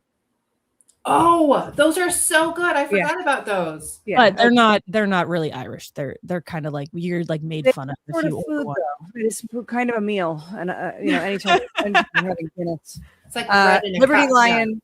Liberty Lion says, how about a wee bit of haggis? No. Oh, ugh. No. Hard Blood pudding. Barf. Mm-mm. No. Yeah. Anyways, so some quick recipes for you guys if you guys haven't, decided on what you're going to make. These are quick, I think, hopefully. One of the simplest and traditional They're not, Irish and they're meals, going to be bangers on and mash. my Take 2 pounds Substack. of yellow potatoes, peeled and quartered. Put them in a cup with cold water and some salt and bring that to a boil. In the meantime, let's cook our bangers. Add a tablespoon of oil and brown those bangers. And then you're going to take them out. In that same pan, add a half stick of butter and 2 yellow onions sliced up. Caramelize those onions. It's going to take about 15 minutes. Make sure you're stirring them throughout. Add 2 tablespoons of flour. Mix that in until there's no more clumps. 1 teaspoon of Worcestershire sauce, and then 2 cups of beef broth. Bring that to a simmer and then add your bangers back in. Let that kind of cook together and thicken up. Drain those potatoes and add a half stick of butter, a half cup of warm milk, and mash that together. Add salt and pepper as you feel needed. Then voila, you are done. Happy patties. I am so hungry. I did not realize how hungry I am. Real. Yeah. Okay, sorry. I just have to interject 1 second. The little flowers and plants in there, those are wood sorrel, not clovers. Yeah. Thank you. Back check. Yes. Take that. Here. Yes. Oh yeah, that was just an easy recipe. If you guys don't have anything that you guys haven't decided to make anything, there's an easy recipe for you. Yeah. The next one that I have is a quick Irish soda bread that you can easily make at home. So there's that. Most Irish soda bread recipes turn out dry and crumbly, but not this one. This one is soft and buttery. It's so flavorful and delicious. It's made without any yeast, and you can do it in under an hour. Let me show you how to make an Irish soda bread just in time for St. Patrick's Day. Start by preheating your oven to 400 degrees and then putting your cast iron skillet in to preheat with it so it's hot whenever you're ready. Then take out a large bowl and measure out your dry ingredients, flour, salt, and baking soda, followed by a sugar. I use maple sugar, but you can use brown sugar or white sugar. Give that a good whisk, and then grate some very cold butter. I just put my butter in the freezer for like 10 minutes before grating half of a stick of butter, putting that right into the flour, just tossing it around, and then adding buttermilk. I actually had buttermilk on hand this time, but you can make buttermilk very easily with just whole milk, lemon juice, or vinegar, and add some raisins or currants if you like that. I do like that. Mix that in until it's a shaggy dough, then just dump it onto a lightly floured surface. Y'all, this is a very easy bread to make. I mean, you don't have to knead it. All you have to do is shape it into a dough ball and then flatten it down. There's no like rising, falling, shaping. That's crazy. That's quite literally it. Take the pan out of the oven, add a pat of butter, put that butter around so it melts because, it's a hot pan. And then you're going to put the dough into that and make an X shape. I've been told this is what gets the fairies out, but I just think it makes it look cute. Then you put it back into the oven and you bake it, and then you take it out when it's golden brown and sounds hollow when you tap on it. Look how beautiful. And I like to top mine with a honey butter. I just melt some salted butter, add a little bit of honey, a little bit of salt, mix that around till it's a glaze, and then I brush that on until it's nice and beautiful and shiny and delicious, and it's irresistible, y'all. It just looks so good. Cut it with a long serrated knife until nice little pieces, and look, no dry crumbliness here, just a soft, buttery, flavorful, scrumptious bread. And I hope you guys give it a try for the St. Patrick's Day. It's wonderful. So good. Right? Raisins in it. You like You're salivating. Anybody know that reference? No. Oh, Better Off Dead. Excellent film. Duh. Yeah. It's got A long time raisins since in I've it. seen that one. The pages ran together, so I improvised with some of my creative ideas. It's got raisins in it. You like raisins. You said you didn't like all the oil and grease of fried bacon, so I boiled it. Oh my gosh, I need to watch that again. It's been So weird. good. Yeah, Hard to find, actually. It's like I think the last time we watched it, we had to watch it on YouTube. All right. I'm gonna skip the shepherd's pie recipe just for time's sake. If you guys want to watch it, you can watch it on my Substack. I will publish that later this afternoon. And then that, just for time's sake, I wanted to get into the pinching thing. So why do we wear green? Why is that a thing? So here's this little video that I found. Are you wearing green today? One legend you might have heard is that the color green makes you invisible to leprechauns who pinch those not wearing the color. But that explanation is as mythical as the creatures it references. It's going down the a BB pinching rabbit tradition hole. isn't prevalent in Ireland itself. Leprechauns are not traditionally related to the celebration of the Feast of St. Patrick, and St. Patrick was not originally particularly associated with the color green, but was traditionally portrayed wearing blue. Contrary to popular belief, the connection between St. Patrick's Day and green has nothing to do with leprechauns. The color green has represented support for Irish independence ever since the Great Irish Uprising of 1641, when rebels flew a green flag emblazoned with a golden harp. The tradition of pinching people who don't wear green on St. Patrick's Day began in the United States in the middle of the 19th century. As the growing Irish American population increasingly supported Irish independence, they emphasized the wearing of green on St. Patrick's Day. So that's why we wear green. Allegedly. Well, yeah. Allegedly. Yes. So that, and then this is just different Yeah, do it. traditional stuff. Yeah, Traditional. Ever wonder what Irish people really wore before the world thought it was all kilts and green? Centuries ago, Irish clothing was all about identity, status, and survival.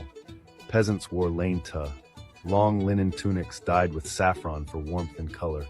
Men tied them with woven belts, and women layered wool dresses over linen shifts, their sleeves bright and embroidered with Celtic knotwork.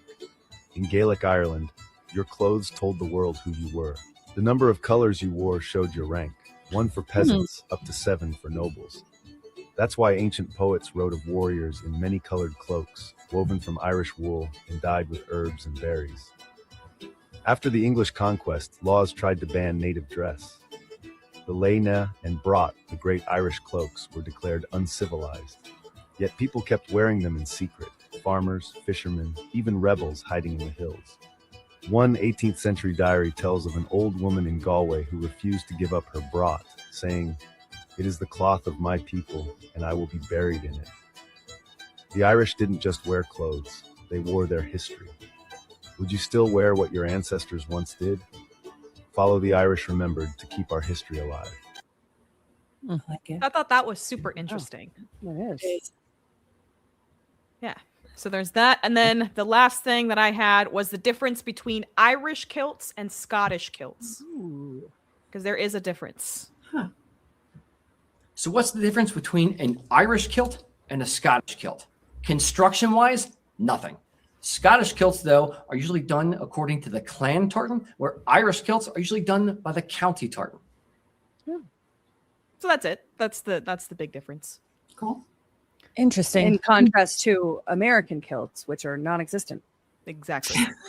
Which are basically just pants. Schoolgirl skirts. Yeah, just ask CanCon, who refused to wear one to the Renaissance Festival. Yep.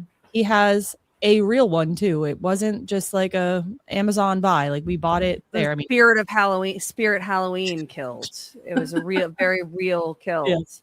And he pussed out. He refused to do it, but you looked hot as fuck. Christy, what are we drinking on St. Patrick's Day? Ooh, what are we drinking? All right, let me get in there. I was so interested in what Jackie was saying, I forgot to like prep my thing. So, all right. There we go. St. Patrick's Day drinks. Ooh. So the traditional drink that you would drink on St. Patrick's Day is Guinness. Guinness Stout is one of the most iconic drinks associated with Ireland and St. Patrick's Day. It's a dark, creamy beer known for its roasted flavor, thick head of foam, and smooth finish. Many people consider a pint of Guinness the most traditional way to toast on St. Patrick's Day. I'm one of them. You just got to drop a shot of Jameson and Bailey's in there. Yeah. Well, in Ireland, obviously they're going to make fun of you for that. But these are appropriate mixes. In Ireland, they used to not drink on St. Patrick's Day until America brought it into their country. So, okay, fine. Fair. But you got to drink it quickly because I've had people drop it and then they're like, what do I do now? Oh, and no, you got to hit it. Yeah, you got to hit it down. It tastes like chocolate milk and then you black out. Yeah. It happen when you drink Rumble Mints. Anyways, that's German. That's a different holiday. Sorry. But so we'll talk about that in October. Yes. There are many ways to mix Guinness. There is a half and half. There is a snake bite, which is the one that I like. I like the Guinness with the cider mixed together. They are kind of a pain in the ass to make, but it's definitely worth it. We got to have the Blacksmith with Guinness and Smithwick's Irish Red. Brian will probably be making me get him that later. Black Velvet is very popular. It's Guinness and champagne. I just can't imagine that tastes good. There's a Black and Blue, which isn't on here, that I like, and that's with also with like Blue Moon as well as Guinness. Oh, I love Blue Moon. Nice. Yeah, and then there's this Gonster, which I think is made up. It's Guinness and Monster. It sounds terrible. Oh. Yeah, we should have some sort of contest or bet at GART, and the loser has to try that. Yes, I like it. Heads like together, Brian ladies. would Gotta figure this out. He probably would. So Brian just said no black and tan. Oh, just wait. So there's a Guinness and Black, which is Guinness with blackcurrant liqueur, which could be good. That I could see that. You know, along the like chocolate milk kind of thing. That sounds awesome. Yeah. Black Castle, Guinness and Newcastle. I do not ever recommend anyone drinking Newcastle. It tastes like shoe leather to me. Not a fan. And I think it's a Caribbean or beer. Anyways, and then there's a Black O-Lantern. Nice. Which is Guinness and pumpkin ale. So Brian wants to know why Black and Tan isn't on there. Well, history side quest time. Nice. The Irish avoid calling the beer mix Black and Tan because of the term refers to a notorious British paramilitary force during 1919 to 1921 War of Independence, known as the Black and Tans. These recruits wore mismatched dark police tunics over khaki trousers due to uniform shortages, earning their name from the two-tone look. They gained infamy for beautiful. Freudian. I was reading the two words at the same time. Brutal reprisals, including arson, looting, and civilian attacks, like the Croke Park massacre on Bloody Sunday in 1920, fueling a deep resentment. Ordering a Black and Tan in an Irish pub is seen as tone deaf, and as it evokes this oppressive history rather than the layered drink. So in Ireland, the same Guinness and lager combo is simply called half and half, focusing on equal parts without historical baggage. Americans popularized Black and Tan using Bass Ale, which visually mimics the uniforms but ignores the painful associations. Yeah, Americans are like, facts don't care about your feelings. Yeah. So, you're both here. Deal with it. We're going to order a delicious drink and make you feel bad about your history. All right. So these are some popular Irish whiskey drinks. A lot of people do say Jameson is the go-to, but John Jameson, I believe is his name, was actually Scottish. Dun, dun, dun. For shame. But it was, even though it was a Scotsman, a Scot, a great Scot. Anyways, it was created in Ireland. Jameson, the brand, just to clear that up. And when we were in Ireland, Jameson was like $3 a shot. So which here now it's so popular. I think you're looking at $8, $10, $12 for a drink with Jameson in it. So, needless to say, we did drink a lot of Jameson. Nice. But an Irish coffee is a very traditional drink with Irish whiskey, hot coffee, brown sugar, and whipped cream, which it's really fun to watch them make when they make a bunch of them, because the way they just like splash all the coffee in down the line and they like mix it with this, it's really, really cool. We went to a restaurant where he had like 15 lined up and he just went down the line for it. It's really cool. It is a lot more aggressive tasting than it sounds. It's a lot with hot coffee and whiskey mixed together is definitely a potent combination. Mm-hmm. I so can attest to that. Yes. Like you think, oh, this is gonna be like my little latte down the street, and you're like, okay. When my boys were really young, that was usually the way that I started my mornings, because it was a little overwhelming with 3 toddlers. Oh yeah. Boy, mom. Toddlers are definitely easier with whiskey for sure. I was much nicer. Yeah, obviously. Yeah. All right. Follow so us for more parenting tips. as long as there's caffeine in your whiskey, it's basically a breakfast drink. A nutty Irishman, which is Irish cream liqueur, Frangelico over ice, which is delicious. And if it's something if you don't like the taste of alcohol and you don't want to get drunk, that's a better choice for you. It's just delicious. It's like a dessert drink. Sure, but I mean, if you don't like the taste of alcohol and don't want to get drunk, why are you drinking whiskey? Because it's St. Patrick's Day, okay, and there's no whiskey in it technically. With a car bomb, it's faster. Oh, I just realized I put something that doesn't have whiskey on it on my list. Oh God, straight to jail. So we have a Irish lemonade, which I hadn't heard of before this, but it is basically a Shirley Temple with whiskey in it. Oh. We have an Irish mule, which is out of all of these, other than the last one, but these are one of my favorites, is Irish whiskey with ginger beer and lime juice. An Irish maid sounds delicious. I've never tried it. Irish whiskey elderflower liqueur. Oh, elderflower is so good. Yes, cucumber and simple syrup. And I feel like that makes me think of like a Irish maid just like skipping through a field of not clover, Flowers. Until she passes Wood out. sorrel. The wood Skipping sorrel. through a Wood field of sorrel. wood sorrel. Yes, okay. All right.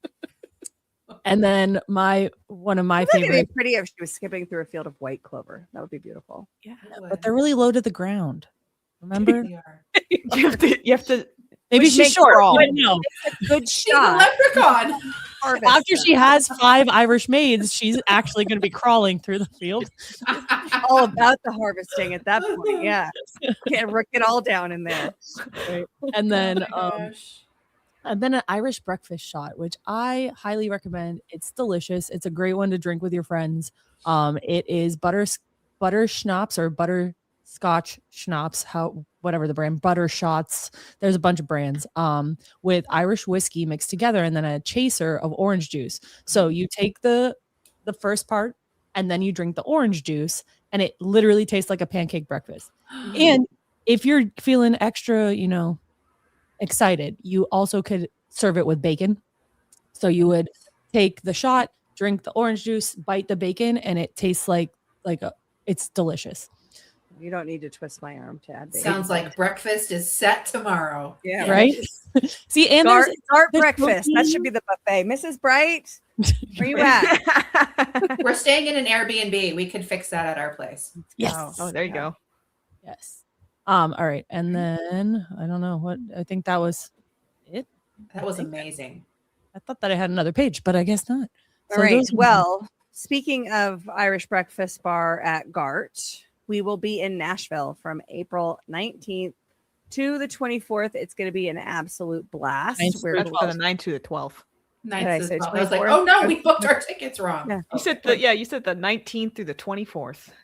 Did I really? Yeah. I thought I said the 9th through the 24th, which is like just, let's just We want it to last forever. We're just going to Gart for 3 weeks. That's fun. Can you That would be imagine fun. we could actually do all the things that we want to do? 9th Oh, through the that would be fun. Yes. Sorry, Brian. I'm not coming home. Ash and I are staying in Nashville Yeah, I'm staying in Nashville. through my birthday. Yeah, it's gonna be a blast. On this Thursday, we have our second Gart virtual ticket holder, Gart virtual live stream for in-person and virtual ticket holders. Last week's got real spicy. Yeah. And there was name calling. I'm like reminiscing because it was so fun. It was a good one. Name calling and shouting and irreparable fractures. And it was, all sorts of a good time. But we have a was solid entertaining. list of panels coming and coming together, I should say. When you buy a ticket to Gart, you get access to the Telegram chat. You get access to these live stream events. And in the Telegram chat, I think this is the earliest we've ever had a Telegram chat bumping like the Gart 11 Telegram chat is going. You also get to Spicy interact hot. with, you interact with all the attendees, all the hosts. You can ask questions of the panels, all the things. A jam-packed experience in the Gart for Gart virtual ticket holders. But when you buy early, and you join the virtual live streams, you get to help us shape the agenda. And the agenda is going to be freaking fire. I'm pretty excited about it. So badlandsmedia.tv/events, get your tickets and join us. And if you join us in person, then you will potentially have the opportunity to line dance with us. Now, we are working on having everybody, this is homework, particularly for the Alphas Make Sandwiches audience. This is homework because we need to be able to jump flash mob style into a line dance at any moment. So Christy has put up a bunch of different line dancing videos. Everybody needs to practice them before we get there. What do you have for us today, Christy? All right, so we are going to learn how to do Footloose. Fun. So this one, it's fast, but there's only 2 walls to it, so you don't rotate on a quarter. It's half and half. So just stick with it, and I know you guys can get it, and I know we all know this song, and I know that Blake Shelton did not write the original. That's just the song that's being used, so nobody come after me. Okay, Kenny Loggins, right? That's who did it first. Anyways, maybe I'm wrong. Anyways, you are correct. You're right. You're okay. right. All right, let's go. Let's learn another line dance. This one is 2 foot loose. You're going to start by facing on a diagonal and touching your right toe. This is called a toe strut. Toe, step, toe, step, kick with your right, back with your right, turn to the center. Now we're going to do it to the left. Left toe, right toe, kick, step back, turn to the center. Now we're going to do a K-step. Starting with your right foot, you're going to step forward at a diagonal and bring your left foot in. Now step your left foot back, touch your right foot in. Step your right foot back, touch your left foot in. Step with your left foot, touch with your right foot. Next, we're going to do a grapevine. We did this last time. So you're going to step forward, right, behind, left, out, right, together, left. Repeat to the other side. Out to your left, behind, out, step together. Next step is a forward rock, back rock, half turn. So you're going to rock forward, recover with your left, rock back, recover with your right, step, turn, stomp, stomp. That's the whole dance. We're going to do it now with counts. Starting to your right with your right toe strut. No, leave it. It's fine. Song. 3, 4, 5, 6, 7, 8. Step 2, 3, 4, 5, 6, 7, 8. 1, 2, 3, 4, 5, 6, 7, 8. 1, 2, 3, 4, 5, 7, 8. I'm punching my car. 8 hours for what? Start from the beginning. 8. 1, 2, 3, 4, I sit wrong. 6, 7. Love it. Nice. Yes. I do have one more short thing to show you, just what it looks like from the different angle, and then I'm done. And so perfect. Nice, but featuring my broom. I've been working so hard. I'm punching my car. 8 hours for what? Oh, tell me what I got. I get this feeling. Time's just holding me down.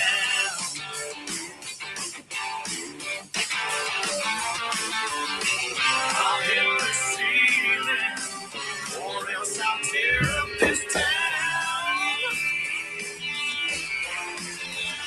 Tonight I gotta cut loose.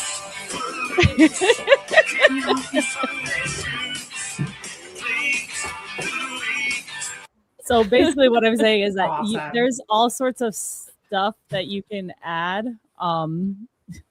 Like flair? Into line dancing once you've learned the dance. But I'll definitely post those so you guys can. And where are these? Are they on your X? They are my X. Yes. Okay, so CanCon Groupie is Christy on X. Is it? I don't know what I am on X. Yes. Okay. Yeah, that's me. I know it's on Rumble. I just didn't know if it's X too. All right. So yeah. Love it. Posted so we can all dance together. I learned the first two, so I'm excited. Yay, I'm glad. Yes. Awesome. I actually my TikTok feed is now line dances. So how many are there now? 3 or 4? There's 3. 3. Okay. So we have Save a Horse, Ride a Cowboy. We have Shabuzi Bar Song, and then we have Footloose, which I'm pretty sure they'll play. The only one I'm not sure about is Save a Horse, but if everyone actually learns it, I can request it. Nice. I mean, I'm not afraid to dance by myself, but I will request it. Got you. We would never let that We'll happen. dance with you. Whether we know it or not, we're dancing. Whether we know with it or you. not, we're dancing with you. Yeah. Yes. Love it. All right, everyone. Well, thank you so much for tuning in today. The show we have for you. We actually went a little bit long, but worth it, I think. And we will be back here next week at 3 p.m. Eastern time here on Badlands Media. Michelle, thank you so much for being with us today. Always a good time and incredibly informative and educational. And Jackie and Christy, obviously, thank you guys. Love you guys. Love everybody in the chat. Please hit the like button because it helps us out quite a bit wherever you're watching us. And we'll see you guys when we see you. Tune in tonight. We have Book of Trump, and then Ghost is joining me on Culture of Change, followed by Baseless Conspiracies. It's going to be an absolutely fire night here on Badlands Media, so don't miss it. And we'll see you next time. In a quiet town where beards grow wild and lips dare to crack without permission, one woman has suffered.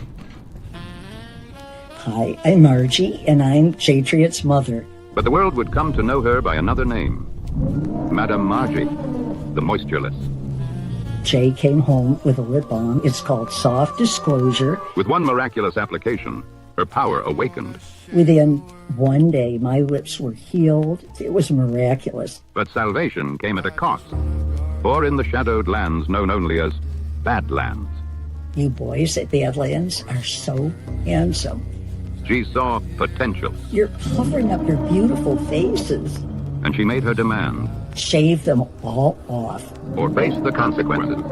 Beard oil will not save you now. and you'll look so much better. This summer, moisturize wisely and guard your beard. Because Madame Margie, the moistureless, is always watching.